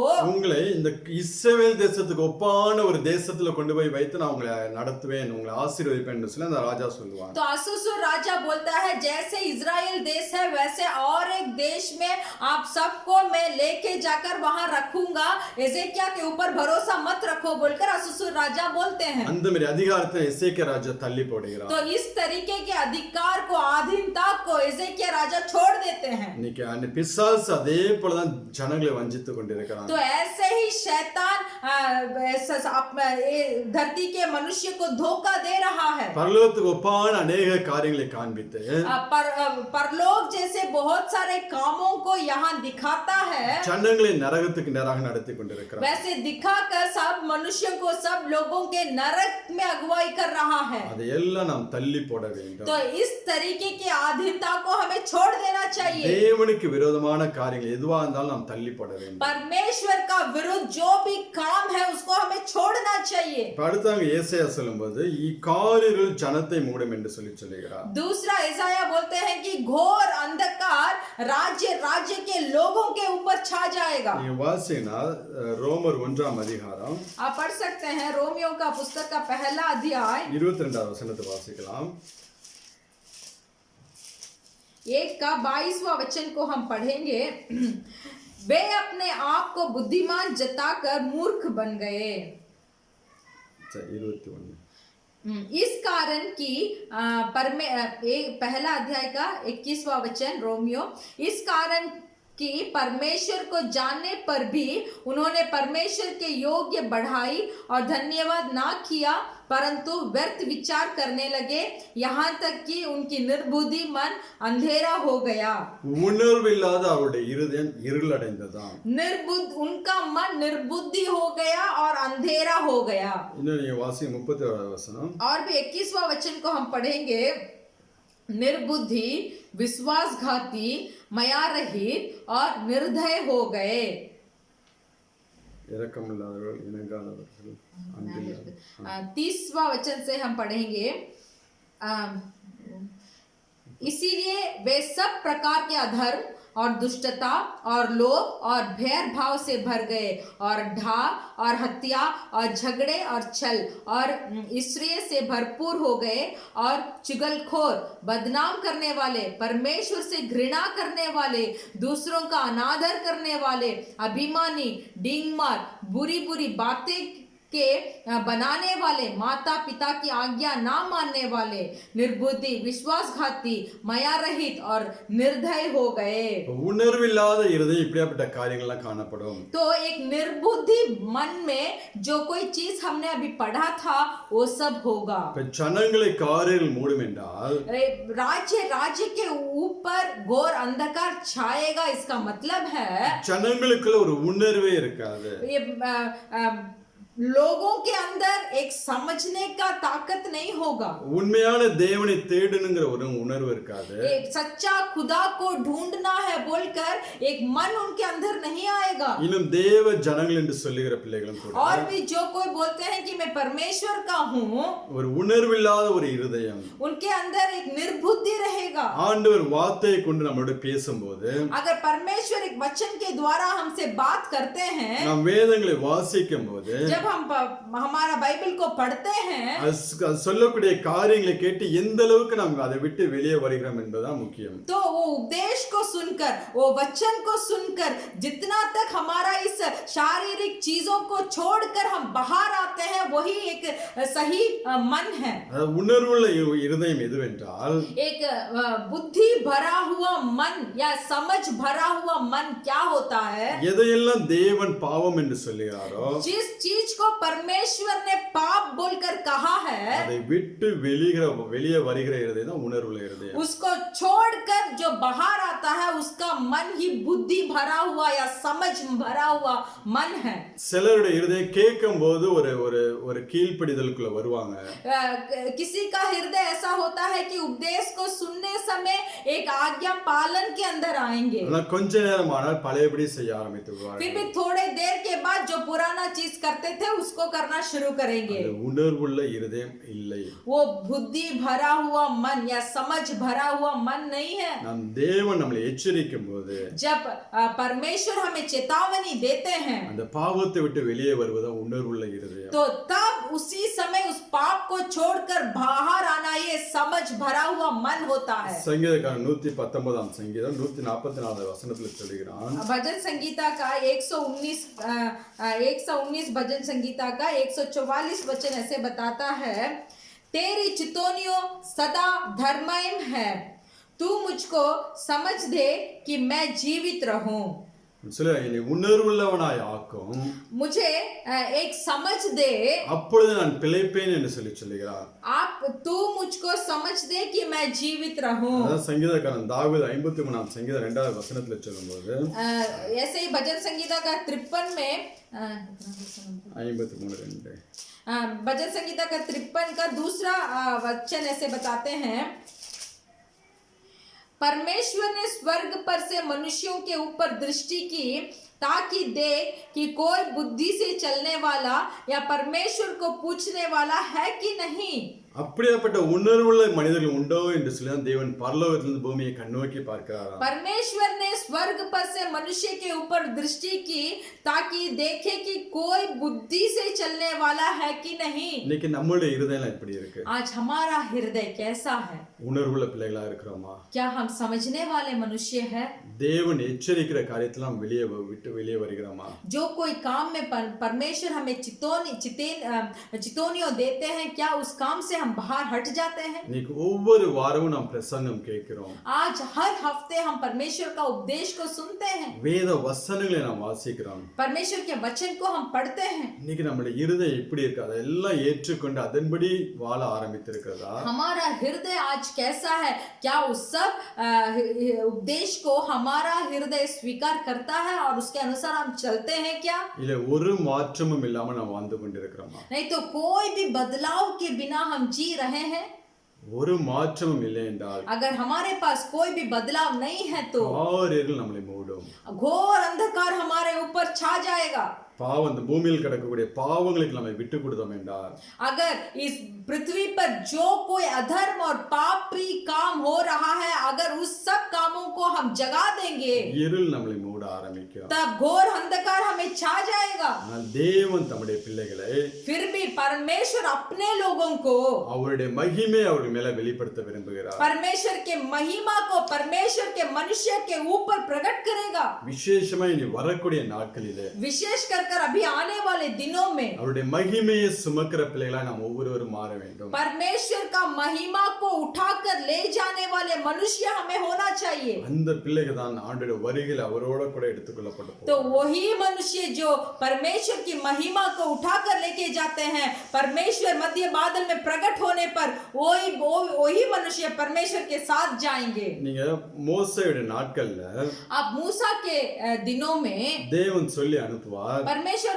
ऐसे बोलकर भेजते हैं, என்னை ஆராதிக்க என் ஜனத்தை அனுப்பிவிடு என்று சொல்லி பார்வோன்ட்ட சொல் என்று சொல்லுவார். वो बोलता है कि फिरौन के पास परमेश्वर मूसा से बोलते हैं, तू फिरौन के पास जाकर बोल मेरे लोगों को मुझे दंडवत करने के लिए छोड़ दे, எனக்கு பலிகளை செலுத்தும்படியாகவும் मुझे बलिदान देने के लिए எனக்கு பண்டிகைகளை கொண்டாடும்படியாக और पर्व को मनाने के लिए என் ஜனத்தை அனுப்பிவிடு என்று சொல்லி பார்வோன்ட்ட சொல்லுவார். मेरे लोगों को छोड़ दे बोलकर फिरौन से बोलने के लिए बोलते हैं। இந்த 2020ல ये 2020 वर्ष में நமக்கு நல்லாவே தெரியும் हमें अच्छा से मालूम है எத்தனையோ நாட்கள் சபைகள் பூட்டப்பட்டிருந்துச்சு. कितना दिन थे जो कलीसिया बंद हुआ था। ஆலயத்துல ஆராதனை கிடையாது, कलीसिया में आराधना नहीं थी, ஆலயத்துல பலி செலுத்தப்படவில்லை, बलि ना चढ़ाई गई थी। இனி வரக்கூடிய நாட்கள் எப்படியாக இருக்கும் என்று சொல்லி தெரியாது. और आने वाले समय कैसे होगा हमें मालूम नहीं। அதனால பிசாசு பாருங்க கள்ள ஆராதனை இன்னைக்கு அநேகத்தை கொண்டு வருகிறான். इसीलिए शैतान को देखिए झूठा उपदेश बहुत लेके आ रहा है, கள்ள உபதேசங்களை கொண்டு வந்து ஜனங்களை சீர்கெடுத்த பார்க்கிறான். झूठा उपदेश को लेके आकर मनुष्यों को तीतर बीतर करता है. ஆனா இதன் மத்தியிலே फिर भी इसके मध्य में भी ஆண்டவரே இயேசு கிறிஸ்து வந்து परमेश्वर यीशु मसीह आके பிதாவாகிய தேவனை 24 மணி நேரம் ஆராதிக்கும்படியாக நம்மளை கூட்டிக் கொண்டு போக வர पिता परमेश्वर को 24 घंटे आराधना करने के लिए हमें लेकर जाएंगे. அவர்கள் இஸ்ரவேல் ஜனங்கள் எகிப்தின் அடிமைத்தனத்திலிருந்து கானான் தேசத்துக்கு போனார்கள்.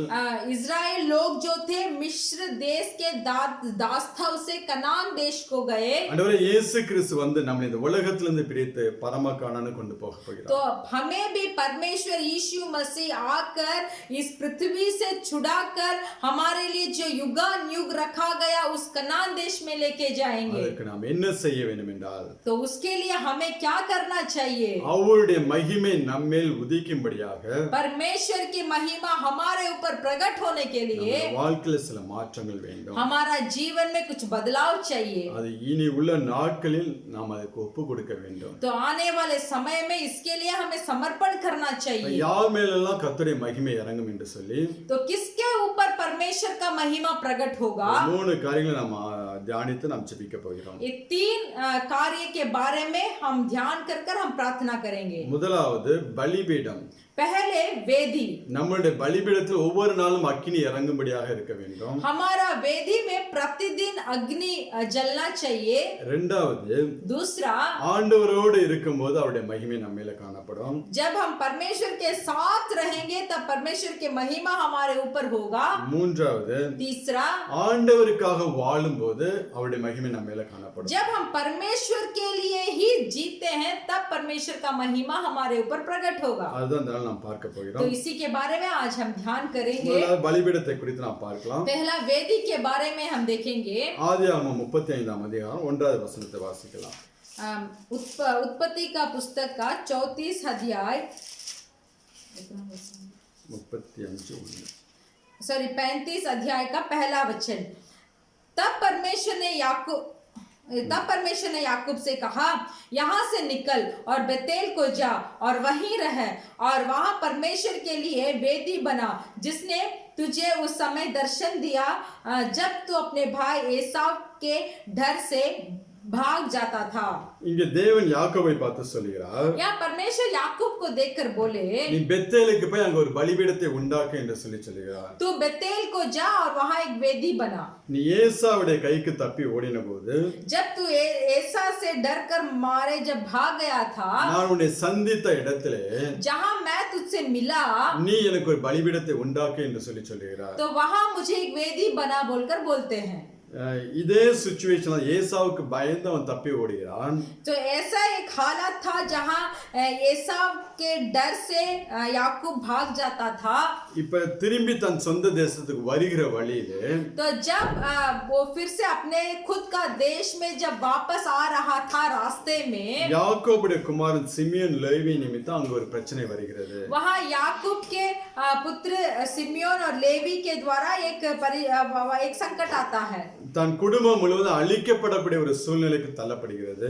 वो अपने परिवार सारे ऐसे मिट जाने वाला एक स्थिति वहां आती है. அப்ப அவன் தேவனை நோக்கி பார்க்கும்போது तब वहां परमेश्वर को देखकर बुलाते हैं. நீ பெத்தேல்ல போய் எனக்கு ஒரு பலிபீடத்தை உண்டாக்கு என்று சொல்கிறார். तब परमेश्वर बोलते हैं तू बेतेल में जा और एक वेदी को बना. நீங்க யாத்திராகமம் ஆதியாகமம் 35:2ல வாசிச்சோம்னால் उत्पत्ति का पुस्तक का 35 का दूसरा वचन अगर हम पढ़ेंगे, அந்த பலிபீடத்தை உண்டாக்குவது முன்பதாக உங்களுக்குள்ள ஒரு சுத்திகரிப்பு உண்டாக வேண்டும் என்று சொல்கிறார். तो वहां बोलते हैं वो वेदी को बनाने के द्वारा अपने अंदर भी एक शुद्ध होगा बोलकर बताते हैं.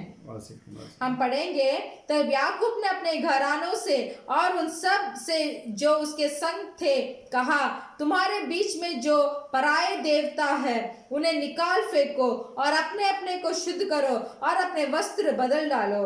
4வது வசனம். और चौथा वचन हम पढ़ेंगे, इसीलिए जितने पराये देवता उनके पास थे और जितने कुंडल उनके कानों में थे उन सबों को उन्होंने याकूब को दिया और उसने उनको उस भांज वृक्ष के नीचे जो शकेम के पास है गाड़ दिया.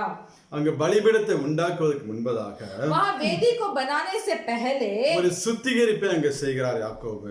वहाँ एक शुद्ध करते हैं याकूब। அந்நிய விக்கிரகங்கள் எல்லாவற்றையும் அந்த கர்வாலி மரத்தின் கீழே போட்டு புதைக்கிறார். और जितना भी पराये देवता ये थे वो सब वो भांज वृक्ष के नीचे गाड़ देते हैं। அதற்கப்புறம் பெத்தேலுக்கு போய் பலிபீடத்தை கட்டி பலி செலுத்துகிறார். उसके बाद बेतेल में जाकर वेदी को बनाकर बलिदान चढ़ाते हैं। இன்னைக்கு நாமும் நம்மளுடைய பலிபீடமும் आज हम भी और हमारा वेदी भी நாம் தேவனுக்கு துதி பலிகளை ஏறெடுப்பதற்கு முன்பதாக परमेश्वर को स्तुति बलिदान देने से पहले ஒரு விஷயம் நம்மளை நாம் ஆராய்ந்து பார்க்க வேண்டும். एक पल हमें अपने आप को जांच कर देखना है। இன்னும் என்னிடத்தில் என்னென்ன குறை உண்டு என்று சொல்லி ஆண்டவர்கிட்ட பார்த்து நாம் கேட்க வேண்டும். और हम परमेश्वर से पूछना चाहिए कि हे परमेश्वर मेरे अंदर अभी क्या क्या और कमियां हैं। நாம் சுத்திகரிக்கப்படுவதற்கு தேவ சமூகத்தில் நம்மளை ஒப்பு கொடுக்க வேண்டும். हमें अपने आप को शुद्धता बनाने के लिए हमें परमेश्वर के सम्मुख में समर्पण करना चाहिए। ஒவ்வொரு நாளும் அதிகாலையில் எழுந்து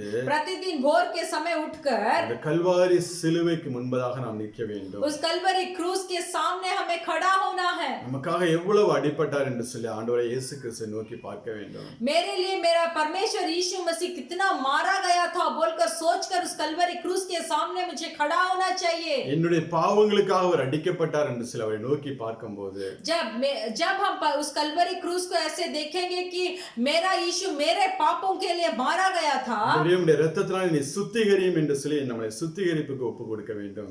और परमेश्वर यीशु मसीह आपके लहू के द्वारा मुझे शुद्ध करो बोलकर अपने आप को हम समर्पण करना चाहिए। அப்புறம் நாம் தேவனை துதிக்க ஆரம்பிக்கணும். उसके बाद ही हमें परमेश्वर को स्तुति करना चाहिए வசனம் சொல்லுகிறது क्योंकि वचन बताती है துன்மார்க்கனுடைய பலி கர்த்தருக்கு அருவருப்பானது என்று. जो अधर्म है जो दुष्ट है उसका बलिदान परमेश्वर को घृणा लगता है। இன்னைக்கு நம்மளுடைய வாழ்க்கை எப்படி இருக்கு? आज हमारा जीवन कैसा है? நம்மளுடைய பரிசுத்த வாழ்க்கை எந்த அளவு இருக்கு? हमारा पवित्र जीवन कैसा है? இன்னைக்கு ஒரு வேறு பிரிக்கப்பட்ட ஒரு வாழ்க்கை வாழ்ந்துகிட்டு இருக்கோமா? क्या हम आज एक अलग किया हुआ एक जीवन को हम जी रहे हैं? இந்த பலிபீடத்தில் ஒவ்வொரு நாளும் கர்த்தருடைய மகிமை இறங்க வேண்டும் என்றால் अगर इस वेदी पर प्रतिदिन परमेश्वर का महिमा को प्रकट होना है तो பரிசுத்த அலங்காரத்தோடு நாம் தேவனை தொழுது கொள்கிற பிள்ளைகளாக இருக்க வேண்டும். एक पवित्रता के द्वारा हमें परमेश्वर का दंडवत करना चाहिए। பரிசுத்த அலங்காரத்தோடு தேவனை தொழுது கொள்ளும்போது अगर हम पवित्रता से परमेश्वर का दंडवत करेंगे அவருடைய அக்கினி ஒவ்வொரு நாளும் நமக்குள்ளே கொழுந்து விட்டு எரியும். तो परमेश्वर का जो आग है वो हमारे अंदर प्रतिदिन जलता रहेगा। அவருடைய மகிமை எப்பொழுது நம்ம மேல காணப்படும். परमेश्वर का महिमा हमारे ऊपर प्रतिदिन रहेगा। நீங்க வாசிங்கன்னா மனோவா தம்பதி அவங்க வாழ்க்கையில் நடந்த ஒரு சம்பவம். हम पढ़ेंगे एक संभव को हम पढ़ेंगे நியாயாதிபதிகள் न्यायों का पुस्तक 13ஆம் அதிகாரம் उसका 13 अध्याय 19வது வசனம் 19 வாசிக்கலாம். उसका 19 और 20 को पढ़ेंगे। न्यायों का पुस्तक 13 अध्याय 19 और 20। तब मानोहे ने अन्न बलि समेत बकरी का एक बच्चा लेकर चट्टान पर यहोवा के लिए चढ़ाया। तब उस दूत ने मानोह और उसकी पत्नी के देखते एक अद्भुत काम किया, अर्थात जब लो उस वेदी पर से आकाश की ओर उठ रही थी तब यहोवा का दूत उस वेदी की लो में होकर मानोह और उसकी पत्नी के देखते देखते चढ़ गया। तब वे भूमि पर मुंह के बल गिरे। இங்கே மனோவா பலிபீடத்தில் பலிகளை வைக்கும்போது यहाँ मनोहे जो थे जब वेदी के ऊपर अपना बलिदान को रखा அந்த பலிபீடத்தில் உள்ள அக்கினியிலிருந்து தேவ தூதனானவர் எழும்பி பரலோகம் போனாராம், மேலே ஏறி போனாராம். तो उस वेदी के ऊपर जो आग था उसमें से देखते देखते एक दूत ऊपर चढ़ गए। அதாவது அந்த மனோவா தம்பதி குழந்தை இல்லாமல் இருந்தார்கள். ऐसा है कि वो मनोवा और उनके पत्नी को बच्चा नहीं था। கர்த்தருடைய தூதனானவர் அந்த மனோவா அந்த சகோதரிடத்தில் முதலாவது வருகிறார், தேடி வருகிறார். पहले परमेश्वर का दूत जो था वो मनोवा के पत्नी के पास आता है, ஒவ்வொரு காரியங்களை அவளுக்கு சொல்லுகிறார். एक एक काम के बारे में उसे बताता बताया, அவள் அவனுடைய புருஷன்ட்ட எல்லாத்தையும் சொல்லுகிறார். तो वो पत्नी अपने पति से सारे काम के बारे में बताती है। நானும் அந்த தேவதூதனானவரை பார்க்க வேண்டும் என்று சொல்லி அவன் சொல்லுகிறான். तो मनोवा बताता है, मैं भी उस दूत को देखना चाहता हूँ। அப்ப அவர்கள் பலிகளை செலுத்தும் போது அங்கே தூதனானவர் கடந்து வந்து அவளை ஆசீர்வதித்து ஏறி போகிறார். तब जब वो वेदी पर बलिदान देते हैं, उसमें से परमेश्वर का दूत उन्हें आकर आशीष कर आकाश के ओर उड़ निकले।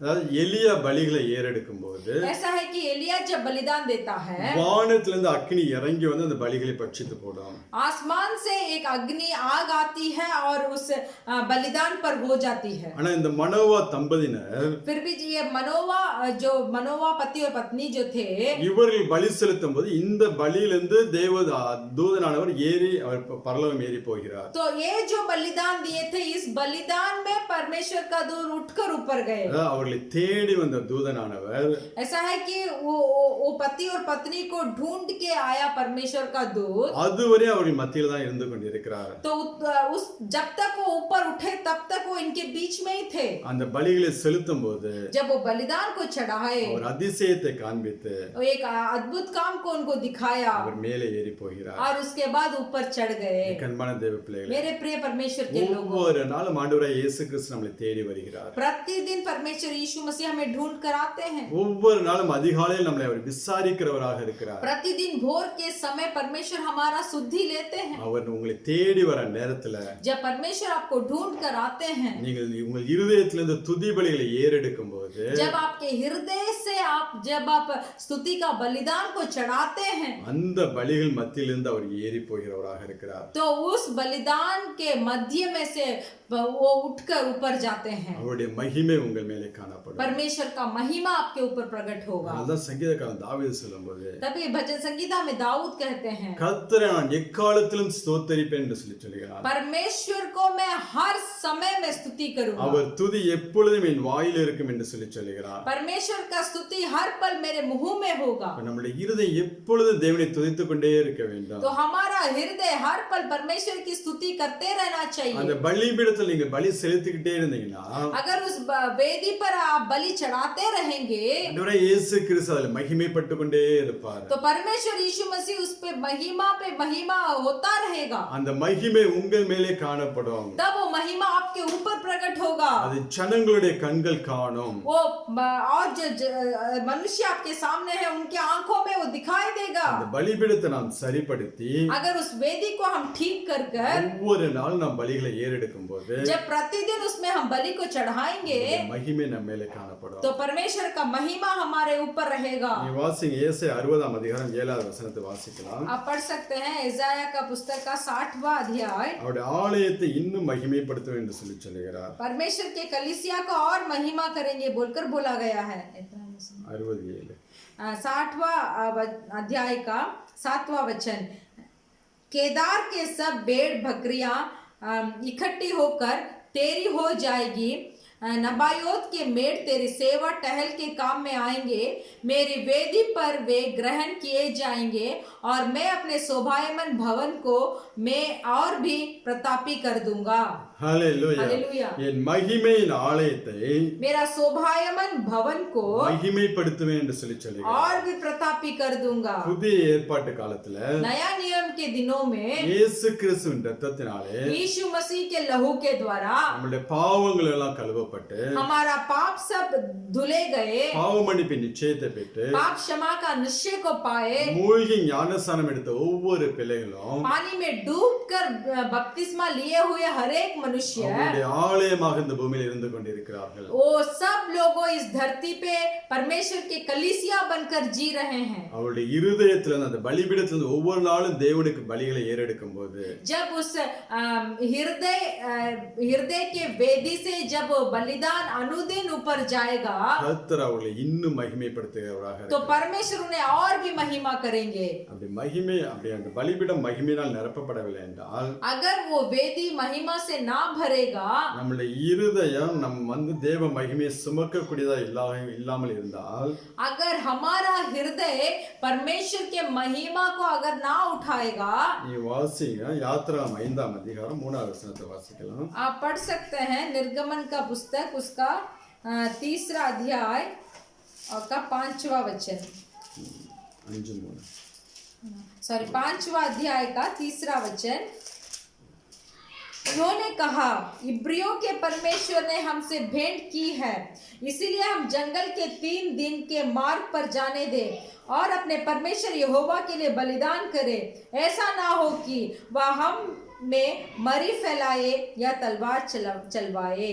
நாங்கள் பலி செலுத்த போக வேண்டும், हमें बलिदान करने के लिए जाना है। போகாதிருந்தால் अगर हम ना जाए, கொள்ளை நோயும் பட்டயமும் எங்கள் மேல் வர பண்ணுவார்। हम ऐसा बलिदान ना करे, हम यहोवा के लिए बलिदान ना करे तो ऐसा होगा कि वहाँ हम में मरी फैलाए और तलवार चलवाए। ஒவ்வொரு நாளும் நீ தேவனுக்கு பலி செலுத்தி प्रतिदिन आप परमेश्वर के लिए बलि को चढ़ाइए। அவருடைய மகிமையினால் நீ நிரப்பப்படும் போது आप बलि चढ़ाकर अगर परमेश्वर के महिमा में अगर आप भरेंगे, எந்த கொள்ளை நோயை குறித்து நீ பயப்பட அவசியமே இல்லை। तो जो भी महामारी के लिए आपका डरने का जरूरत नहीं है। எந்த பட்டயத்தை குறித்து நீ பயப்பட வேண்டிய அவசியமே இல்லை। कोई भी तलवार को देखकर डरने का जरूरत नहीं है। ஒரு நாளும் தேவன் நம்மளை விட்டு கொடுக்கவே மாட்டார்। एक भी दिन हमें परमेश्वर नहीं छोड़ेंगे। அவருடைய மகிமை வாசம் பண்ணுகிற நம்மளிடத்திலே परमेश्वर का महिमा जो हमारे ऊपर वास कर रहा है, எந்த ஒரு இருளும் காரிருளும் மூடாதபடிக்கு தேவன் பாதுகாத்துக் கொள்வார்। तो कोई भी अंधियारा या घोर अंधकार हमारे ऊपर छाने ना देंगे। என்ன நீ வரக்கூடிய நாட்கள் இதை காட்டிலும் பயங்கரமான கொள்ளை நோய்கள் வரும்। और आने वाले दिन इससे भी बहुत ज्यादा महामारियां आने वाली है। இதை காட்டிலும் பயங்கரமான மோசமான சூழ்நிலைக்குள் நாம் தள்ளப்படுவோம்। हालात बहुत बुरी हालातों में हमें धकेल दिया जाएगा। ஆனால் உன்னுடைய பலிபீடத்தில் அக்கினி எரிந்து கொண்டிருக்குமா என்றால், फिर भी आपके वेदी पर आग जल रहा होगा तो எதுவும் உன்னை சேதப்படுத்தாது। कोई भी आपको नष्ट नहीं कर எதை पाएगा। குறித்து பயப்பட வேண்டிய அவசியம் இல்லை। किसको भी देखकर डरने का नहीं। அதான் ஆண்டவர் ஏசாயால சொல்லும்போது கர்த்தருடைய மகிமை உன்மேல் உதிக்கும் என்று சொல்லுகிறார்। तो वही यहाँ परमेश्वर इसाया में बताते हैं कि परमेश्वर की महिमा तेरे ऊपर प्रकट होगी। இரண்டாவதாக दूसरा, நாம் தேவனோடு இருக்கும்போது அவருடைய மகிமை நம்ம மேலே காணப்படும்। हम परमेश्वर के साथ जब रहेंगे तब परमेश्वर की महिमा हमारे ऊपर प्रकट होगी। வாசிக்கலாம் யாத்ராமம் 24ஆம் அதிகாரம், हम पढ़ेंगे निर्गमन का पुस्तक का 24वां अध्याय 16 இருந்து 18 वரை உள்ள वचनங்கள் और 16 से लेकर 18 तक हम पढ़ेंगे। तब यहोवा के तेज ने सीने पर्वत पर निवास किया और वह बादल उस पर 6 दिन तक छा रहा, और 7वें दिन उसने मूसा को बादल के बीच में से पुकारा। इजराइलियों की दृष्टि में यहोवा का तेज पर्वत की चोटी पर प्रचंड आग के समान दिखाई पड़ता था। तब मूसा बादल के बीच में प्रवेश करके पर्वत पर चढ़ गया, और मूसा पर्वत पर 40 दिन और 40 रात रहा। 40 நாள் இரவும் பகலும் தேவனோடு தேவனுடைய மகிமையிலே இருக்கிறான் மூசா। मूसा क्या करता था? 40 दिन परमेश्वर के महिमा के भीतर ही रहा। இன்னும் நீங்க வாசிக்கலாம், और अब आप पढ़ सकते हैं யாத்ராமம் 34ஆம் அதிகாரம் निर्गमन का पुस्तक 34 अध्याय 28வது वचனம், उसका 28 वचन। मूसा वहां यहोवा के संग 40 दिन और रात रहा, और तब तक ना तो उसने रोटी खाई और ना पानी पिया। 40 நாள் இரவும் பகலும் புசியாமலும் குடியாமலும் 40 दिन बिना खाए बिना पिए கர்த்தரோடு இருந்தான் என்று சொல்லி வசனம் சொல்லுகிறது। वचन बताती है कि मूसा यहोवा के साथ रहा। தேவனோடு வாசம் பண்ணக்கூடிய ஒரு மனுஷன் அவன்। परमेश्वर के साथ वास किया एक मनुष्य। மோசே அந்த பர்வதத்தை விட்டு கீழே இறங்கி வரும்போது, जब मूसा उस पर्वत से नीचे उतर कर आया, அவனுடைய முகம் பிரகாசிக்கிறதாக இருந்தது। तो मूसा का मुंह जो था वो बहुत प्रकाशवान था। தேவ மகிமையினாலே அவனுடைய முகம் பிரகாசிக்க ஆரம்பித்தது। परमेश्वर के महिमा के द्वारा मूसा के मुंह में बहुत प्रकाश था। அதை ஜனங்களால் பார்க்க முடியவில்லை। वो लोग जो वहाँ लोग थे वो उस प्रकाश को देख नहीं पाए। ஜனங்களோடு பேசும்போது அவன் முக்காடிட்டு கொண்டான் என்று சொல்லுகிறது। तो ऐसे यहाँ बताया गया है, जब वो लोगों से बात किया तब उन्होंने घूंघट को ढाल दी। ஆனால் தேவனோடு பேசும்போது அந்த முக்காட்டை எடுத்து போட்டான் என்று சொல்லுகிறது। फिर भी वचन बताता है जब वो परमेश्वर के साथ बात किया तब वो ओढ़नी को वो उठा दिए। அவனுக்கும் தேவனுக்கு இடையில எந்த ஒரு தடையும் இல்லாதபடிக்கு परमेश्वर और मूसा के बीच में कोई भी रुकावट ना हो, அங்கு தேவனோடு வாசம் பண்ணி கொண்டிருக்கிறான். तो परमेश्वर के साथ मूसा वास कर रहा था। இன்னைக்கு நம்ம எப்படி இருக்கிறோம்? आज हम कैसे हैं? ஆண்டவர் மோசேயை குறித்து சொல்லுகிறார், परमेश्वर मूसा को लेकर बोलते हैं, அவன் என் வீட்டில் எங்க உண்மையுள்ளவனாய் இருந்தான் என்று சொல்லி. मूसा मेरे घर पे कहीं भी एक सच्चाई मनुष्य था, எல்லா காரியத்திலும் உண்மையுள்ளவனாக இருந்தான். सब कामों में एक सच्चाई था। இன்னைக்கு நம்ம அப்படி உண்மையுள்ளவர்களா இருக்கிறோமா? क्या हम आज एक सच्चाई में रहते हैं? எல்லா விஷயத்திலும் உண்மையுள்ளவர்களா क्या இருக்கிறோமா? सब विषय में हम सच बोलते हैं? தேவன் நம்மளை நம்பி ஒரு பொறுப்பை கொடுப்பாரா? क्या परमेश्वर हम पर भी भरोसा कर कुछ काम हमें भी देंगे? நம்மளை உண்மையுள்ளவன் என்று நம்பினாதான் ஏதாவது தேவன் நமக்கு கொடுப்பார். अगर हम एक सच्चे मनुष्य है बोलकर अगर परमेश्वर भरोसा करेंगे तभी हमारे हाथ में कुछ देंगे। அப்போஸ்தலன் பவுல் சொல்லும்போது प्रेरित पौलुस बताते हैं 1 தீமோத்தேயு 1ஆம் அதிகாரம் 12ஆம் வசனத்தை வாசிக்கலாம்.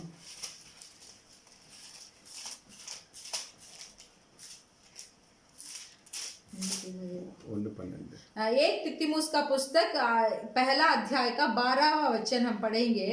मैं अपने प्रभु मसीह यीशु का जिसने मुझे सामर्थ दी है धन्यवाद करता हूँ कि उसने मुझे विश्वास योग्य समझकर अपनी सेवा के लिए ठहराया। உண்மையுள்ளவன் என்று எண்ணி विश्वास योग्य समझकर ஆண்டவர் இந்த ஊழியத்துக்கு என்னை ஏற்படுத்தினார் என்று சொல்லுகிறான். तो परमेश्वर ने अपनी सेवा के लिए मुझे ठहराया बोलकर बोला गया है। தேவன் நம் ஒவ்வொரு இடத்துல இந்த உண்மைத்தன்மையை எதிர்பார்க்கிறார். तो परमेश्वर ऐसे एक विश्वास योग्य के काम को हम हर एक में चाहते हैं। உண்மையுள்ள மனுஷன் தான் பரிபூர்ண ஆசீர்வாதங்களை பெறுவான் என்று சொல்லி வேதம் சொல்லுகிறது. वचन बताता है एक सच्चाई मनुष्य ही सब परिपूर्ण आशीर्वाद को पाएगा। நாம் எந்த அளவுக்கு தேவனுக்கு உண்மையுள்ளவர்களா இருக்கிறோம்? तो हम कितना तक परमेश्वर में विश्वास योग्य है?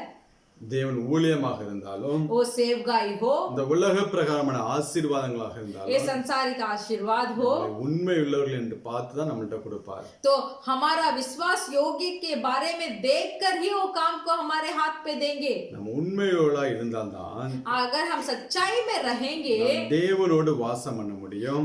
तभी हम परमेश्वर के साथ वास करेंगे, அவருடைய மகிமை நம்ம மேலே காணப்படும். परमेश्वर का महिमा हमारे ऊपर प्रकट होगा। அப்ப ஃபர்ஸ்ட் உணர்வுள்ளவனாக இருக்க வேண்டும். पहले हमें एक समझदारी होना चाहिए, உண்மையுள்ளவனாக இருக்க வேண்டும். அடுத்தது फिर विश्वास योगी होना चाहिए, அடுத்து நம்முடைய பலிபீடத்தில் ஒவ்வொரு நாளும் பலிகளை செலுத்துகிற பிள்ளைகளாக இருக்க फिर வேண்டும். हमारे जो हृदय का वेदी है उसमें हर पल अग्नि जलता रहना चाहिए। அடுத்து தேவனோடு உறவாடும்படியாக அவருடைய சமூகத்தில் நேரங்களை செலவு பண்ணுகிற பிள்ளைகளாக இருக்க வேண்டும். फिर हमें परमेश्वर के साथ ही वास करने के लिए हमारे समय को परमेश्वर के लिए बिताना चाहिए। நாம் தேவனோடு 1 மணி நேரம் செலவு பண்ணாமல் अगर हम परमेश्वर के साथ 1 घंटा भी ना बिताए வேற எந்த காரியத்துக்கு நாம் நேரங்களை செலவு பண்ணாலும் எல்லாம் வேஸ்ட். तो जो कोई काम के ऊपर हम समय को बिताएंगे परमेश्वर के लिए समय ना देंगे तो वो सब काम व्यर्थ हो जाएगा। தேவனோடு 1 மணி நேரம் செலவு பண்ணாம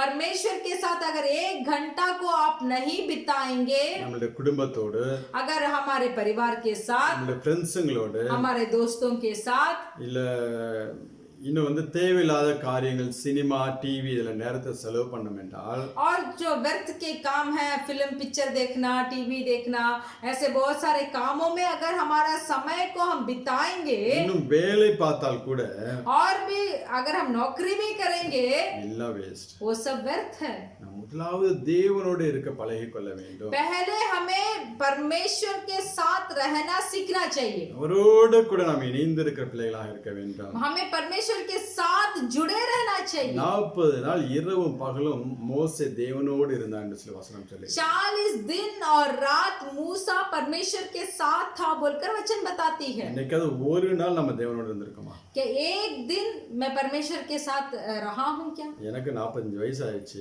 मुझे 45 वर्ष हो गया। நானும் யோசிச்சு பார்க்கிறேன். मैं भी सोच कर देखता हूँ ஒரு நாள் இரவும் பகலும் தேவனோடு என்னைக்காவது செலவு பண்ணியிருக்கோமா? एक दिन क्या दिन और रात मैंने परमेश्वर के साथ बिताया? என்னுடைய ப்ரேயர் லைஃப்ல மேக்ஸிமம் இருந்து ஒரு 7.5 hours நான் கண்டினியூவா இருந்திருக்கேன். मेरे प्रार्थना के जीवन में 7.5 घंटा मैंने बिताया है. அதுக்கு மேல போனதில்லை. उसके ऊपर मैं नहीं गया. சில நேரங்களில் 3 நாள் கூட்டங்கள் அட்டன் பண்ணியிருக்கிறோம். 3 நாள் உபவாச கூட்டங்களை அட்டன் பண்ணியிருக்கிறோம். ऐसा कुछ पल था जब मैं 3 दिन ऐसे जो परमेश्वर का से जो मीटिंग सब होती है उसमें मैंने भाग लिया है. அப்போ சில பிரேக் இருக்கும், நம்ம வெளியில வந்துட்டு போவோம். तभी उसके बीच में थोड़ा समय दिया जाएगा, बाहर आकर फिर अंदर जाएंगे. மோசே இரவும் பகலும் 40 நாள் தேவனோடு இருந்தான். फिर भी मूसा दिन और रात परमेश्वर के साथ 40 दिन रहे. அவருடைய மகிமை அவன் மேலே வெளியரங்கமாக காணப்பட்டுச்சு. इसीलिए परमेश्वर के ऊपर परमेश्वर का महिमा प्रकट हुआ था. நீங்க கொஞ்சம் கொஞ்சமாய் நேரங்களை தேவனோடு செலவு பண்ணி பாருங்க. थोड़ा से थोड़ा देर परमेश्वर के साथ समय को बिता कर देखिए. அரை மணி நேரம், 1 மணி நேரம், 2 மணி நேரம் அப்படியே செலவு பண்ணுங்க. आधा घंटा, फिर 1 घंटा, फिर 2 घंटा, ऐसे परमेश्वर के साथ समय बिताइए. உங்களுக்கு ரூம்ல டிஸ்டர்பன்ஸா ஒரு நாள் லீவே போட்டுருங்க. आपको अगर आपके रूम में बहुत ऐसे डिस्टर्ब हो रहा है कि मैं प्रार्थना नहीं कर पा रहा हूं, तो आप छुट्टी ले लीजिए. அந்த நாள் முழுவதும் உட்கார்ந்து ஜெபத்திலே உட்கார்ந்துருங்க. तो उस दिन पूरा प्रार्थना में बैठिए. அந்த இருதயத்தை தான் தேவன் பார்க்கிறார். उस हृदय को ही परमेश्वर देखते हैं. எப்படி என்னோட இருக்க அவர்கள் நேரத்தை செலவு, என்னோட இருக்க நேரத்தை எப்படி கண்டுபிடிக்கிறார்கள் என்று சொல்லி ஆண்டவர் பார்க்கிறார். परमेश्वर हमें देखते हैं कि मेरे साथ समय बिताने के लिए ये कैसे समय को निकालते हैं बोलकर. சில நேரம் நான் லீவ் போட்டு அப்படி இருப்பது உண்டு. कुछ समय मैं भी छुट्टी लेकर ऐसे रहता हूँ. அப்ப நீங்களும் அப்படி பிராக்டிஸ் பண்ணுங்க. तो आप भी इसको थोड़ा प्रैक्टिस कर देखिए. ஆண்டவருடைய மகிமை உங்க மேல வெளியரங்கமாக இருக்கும். परमेश्वर का महिमा आपके ऊपर आएगा.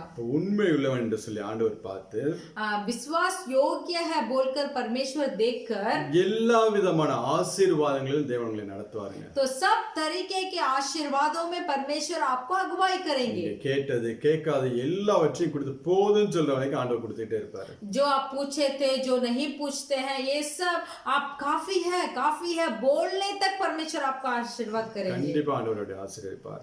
जरूर परमेश्वर आपका आशीष करेंगे. உண்மை உள்ளவன் பரிபூர்ண ஆசீர்வாதங்களை பெறுவான்னு சொல்லி வேதவசனம் சொல்லுகிறது. हमारा वचन बताता है जो विश्वास योग्य है या तो जो सच्चाई मनुष्य है वो परिपूर्ण आशीर्वाद को स्वीकार करेगा. அடுத்து மூணாவது, तीसरा, ஆண்டவருக்காக வாழும்போது, जब हम परमेश्वर के लिए हमारा जीवन को जीते हैं. இரண்டாவது, தேவனோடு இருக்கும்போது மகிமை வெளிப்படுகிறது. दूसरा, जब हम परमेश्वर के साथ रहते हैं तब महिमा प्रकट होती है. மூணாவது, तीसरा, தேவனுக்காக வாழும்போது जब हम परमेश्वर के लिए जीते हैं அவருடைய மகிமை நம்ம மேலே காணப்படும். तब परमेश्वर की महिमा हमारे ऊपर प्रकट होगा. நீங்க வாசிக்கலாம் ஸ்தேவான்கிற மனுஷனுடைய வாழ்க்கையை குறித்து. हम स्तिफनुस के बारे में हम पढ़ेंगे.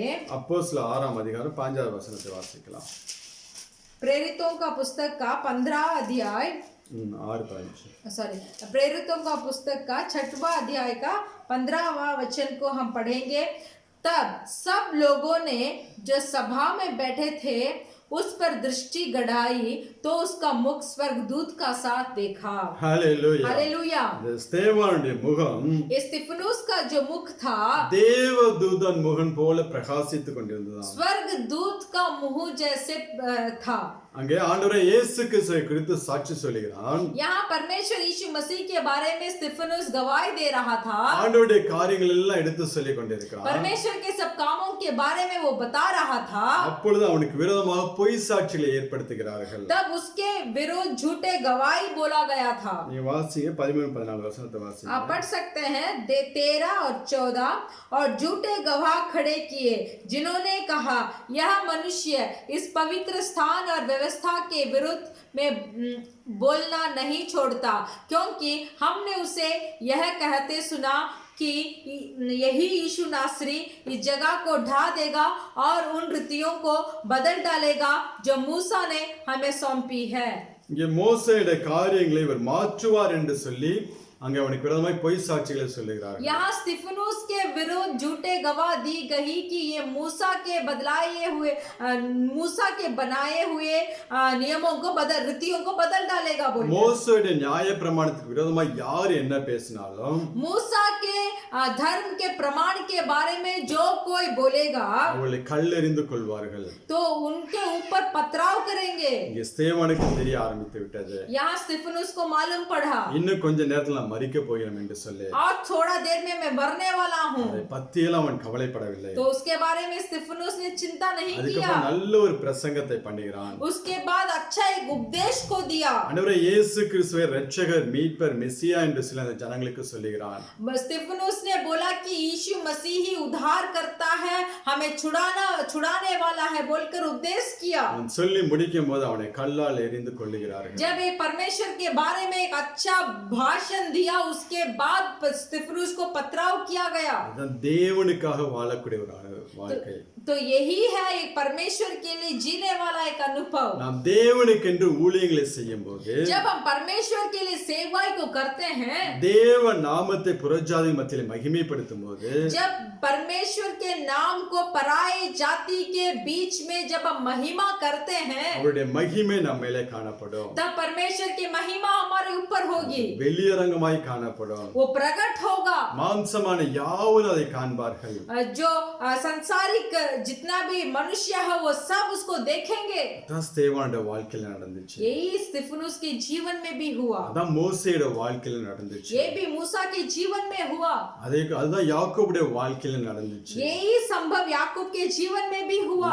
இதே அனுபவத்துக்குள்ள தான் தேவன் இனி வரக்கூடிய நாட்களில் உங்களை நடத்த விரும்புகிறார். तो यही अनुभव के अंदर आने वाले समय में परमेश्वर आपको भी लेके आना चाहते हैं. இனி வரக்கூடிய நாட்கள்ல இருள் பூமியை மூடும். आने वाले समय में अंधियारा पृथ्वी के ऊपर छा जाएगा. காரிருள் ஜனத்தை மூடும். राज्य के लोगों के ऊपर घोर अंधकार छा जाएगा. உன்மேலே கர்த்தருடைய மகிமை வெளியரங்கமாய் காணப்படும். फिर भी परमेश्वर का तेज, परमेश्वर का महिमा तेरे ऊपर प्रकट होगा. மாம்சமான யாவருடைய கண்களும் அதை பார்க்கும். और सारे प्राणी अपने आंखों से इसको देखेंगे. கர்த்தர் இன்னும் நம்மளை மகிமைப்படுத்த போகிறார். परमेश्वर और ज्यादा हमें महिमा करने वाले हैं. இதுக்கு நாம் உணர்வுள்ள பிள்ளைகளாக இருக்க வேண்டும். तो इसके लिए हमें थोड़ा समझदारी होना चाहिए. தேவனுக்கு உண்மையுள்ள பிள்ளைகளாக இருக்க வேண்டும். अगर हम परमेश्वर के लिए सच्चाई और विश्वास योग्य में जिएंगे, எப்பொழுதும் இந்த பலிபீடத்தில் நாம் பலிகளை செலுத்திக் கொண்டே இருக்க வேண்டும். हर समय अगर हम हमारे हृदय के वेदी में हम बलिदान चढ़ाते रहेंगे, எப்பொழுதும் தேவனோடு இருக்கும்படியாக நேரத்தை செலவழிக்க வேண்டும். और हमें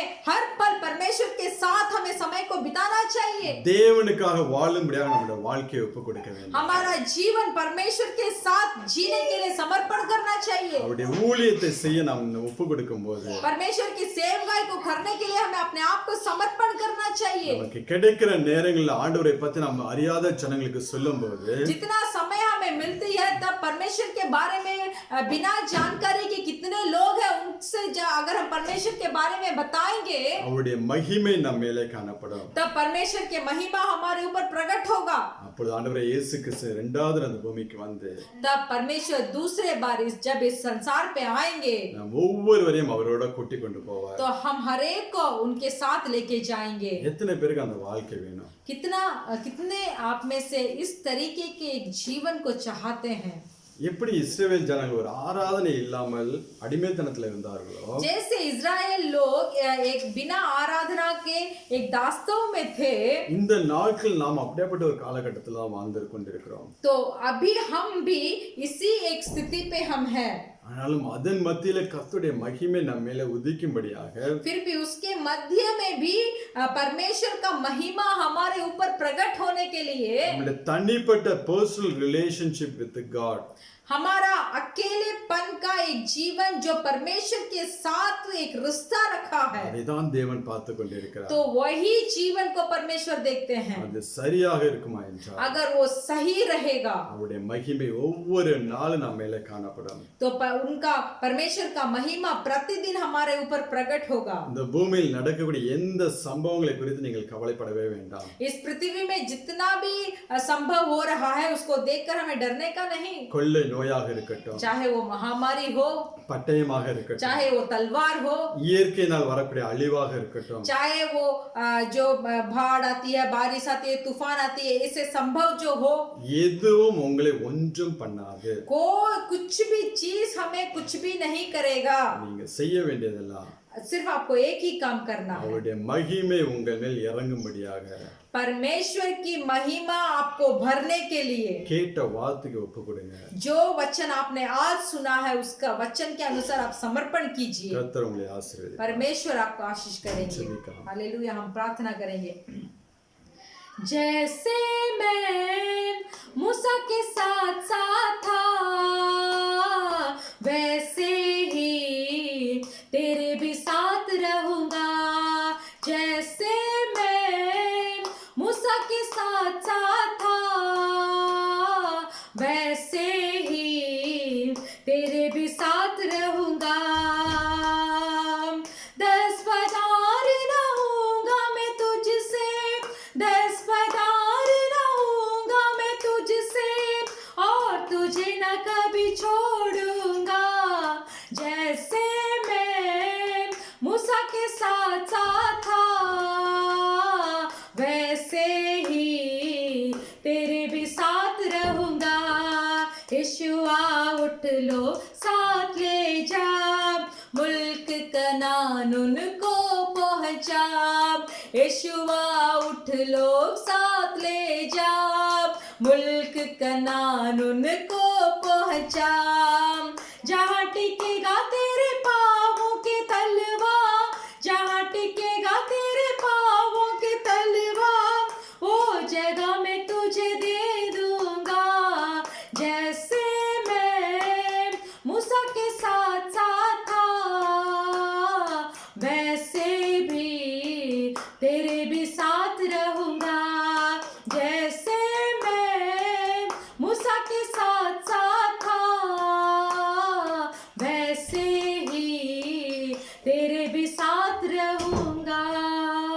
धन्यवाद, धन्यवाद, धन्यवाद, धन्यवाद, धन्यवाद परमेश्वर यहोवा, इस उपदेश के लिए धन्यवाद, इस संदेश के लिए धन्यवाद। हालेलुया। मेरे प्रिय भाई और बहनों, जो उपदेश को आज हमने सुना, उस उपदेश के अनुसार अपने आप को घुटने टेक कर परमेश्वर के सामने समर्पण कीजिए। बोलिए, हाँ परमेश्वर, अगर इस पृथ्वी को अंधकार न छाए, राज्य के लोगों के ऊपर घोर अंधकार छा भी जाए, परमेश्वर आपकी महिमा, आपके तेज, आपके ऊपर जो भरोसा रखे हैं, आपके साथ जो चलते हैं, उनके ऊपर प्रकट होगा। धन्यवाद, धन्यवाद, धन्यवाद। गए वर्ष जैसे भी हुआ हम उसको याद नहीं करते परमेश्वर, फिर भी इस नया वर्ष में जैसे मूसा आपके साथ 40 दिन और रात आपके साथ बिताकर जैसे उस पर्वत से नीचे उतरते समय आपको महिमा को लेके आया, वैसे ही मैं भी मेरा जीवन को आपके साथ बिताना चाहता हूँ। मैं चाहता हूँ कि मैं आपके साथ और आप मेरे साथ वास करते रहे। मैं चाहता हूँ कि आपके आंखों के सामने मैं विश्वास योग्य बनकर जीऊँ, और मैं चाहता हूँ कि मैं सारे अंधकार कामों को छोड़कर, शैतान के अधीनता को छोड़कर आपके नियमों को, आपके रीतियों को मैं उसके अनुसार मैं चलूं। परमेश्वर धन्यवाद, धन्यवाद, धन्यवाद। हम सब मिलकर प्रार्थना करेंगे। प्रिय परमेश्वर, इस समय के लिए धन्यवाद। हालेलुया। इस नए हफ्ते को हमारे हाथों पे देखकर आपका आराधना करने के लिए हमें आप लेके आए परमेश्वर, हम धन्यवाद करते हैं। जो उपदेश को हमने सुना है परमेश्वर, हम पर भी आपके महिमा प्रकट होने के लिए हम अपने आप को समर्पण करते हैं। हमारे कलीसिया के हर एक भाई और बहन जो स्थिति में वो अब तक थे, वो स्थिति को छोड़कर, उस हालात को छोड़कर परमेश्वर आपके सामने आपके महिमा को उठाकर लेके जाने वाले एक भाई और बहन को उन्हें बनाइए। सारे जरूरतों को पूरा कीजिए। हालेलुया। हमारा विनती हम करते हैं कि हमारे अलखोर कलीसिया जल्दी ही जल्दी खोले परमेश्वर। हम भी आकर आपके सम्मुख में हम विनती करके आराधना करना चाहते हैं परमेश्वर। इस दास्तव से हमें छुड़ाकर आपकी आराधना के लिए आपके भवन के अंदर आपके शोभायमान भवन के अंदर हमें लेके जाइए प्लीज लॉर्ड, प्लीज लॉर्ड। आप हमारे प्रार्थना को सुनिए, हमारे प्रार्थना को सुनिए। कब तक हम इस आराधना ऐसी तरीके से करते रहेंगे तो अभी फिर से आपके शोभायमान भवन के अंदर घुसकर परमेश्वर चिल्लाकर आपकी आराधना को करने के लिए, आपकी महिमा को उठाकर लेके चारों ओर उसको फैलाने के लिए हमें मदद कीजिए। हम आपसे विनती करते हैं। इस उपदेश को दिए पास्टर को आपके हाथों पे समर्पण करते हैं। परिवार बच्चों को आप आपके हाथों पे समर्पण करते हैं। आप ही उनके ख्याल रखें। हमारे अबोहम और कलीसिया के हर प्रति लोगों को, पास्टर लोगों को आपके हाथों में समर्पण कर हम प्रार्थना करते हैं। आप ही आने वाले दिनों में हमें अगुवाई कीजिए। यीशु मसीह के नाम से मांगते हैं पिता, आमीन। கர்த்தராகிய இயேசு கிறிஸ்து கிருபையும் हमारे यीशु मसीह का कृपा பிதாவாகிய தேவனுடைய அன்பும் और पिता परमेश्वर का प्रेम பரிசுத்த ஆவியின் அன்யோன்ய ஐக்கியம் और पवित्र आत्मा का सौभाग्यता இன்றும் மீண்டும் நம் அனைவரோட கூட இருப்பதாக आज और हर पल हमारे साथ होते रहे। आमीन आमीन। Hallelujah hallelujah hallelujah hallelujah. जय मसीह। जय मसीह।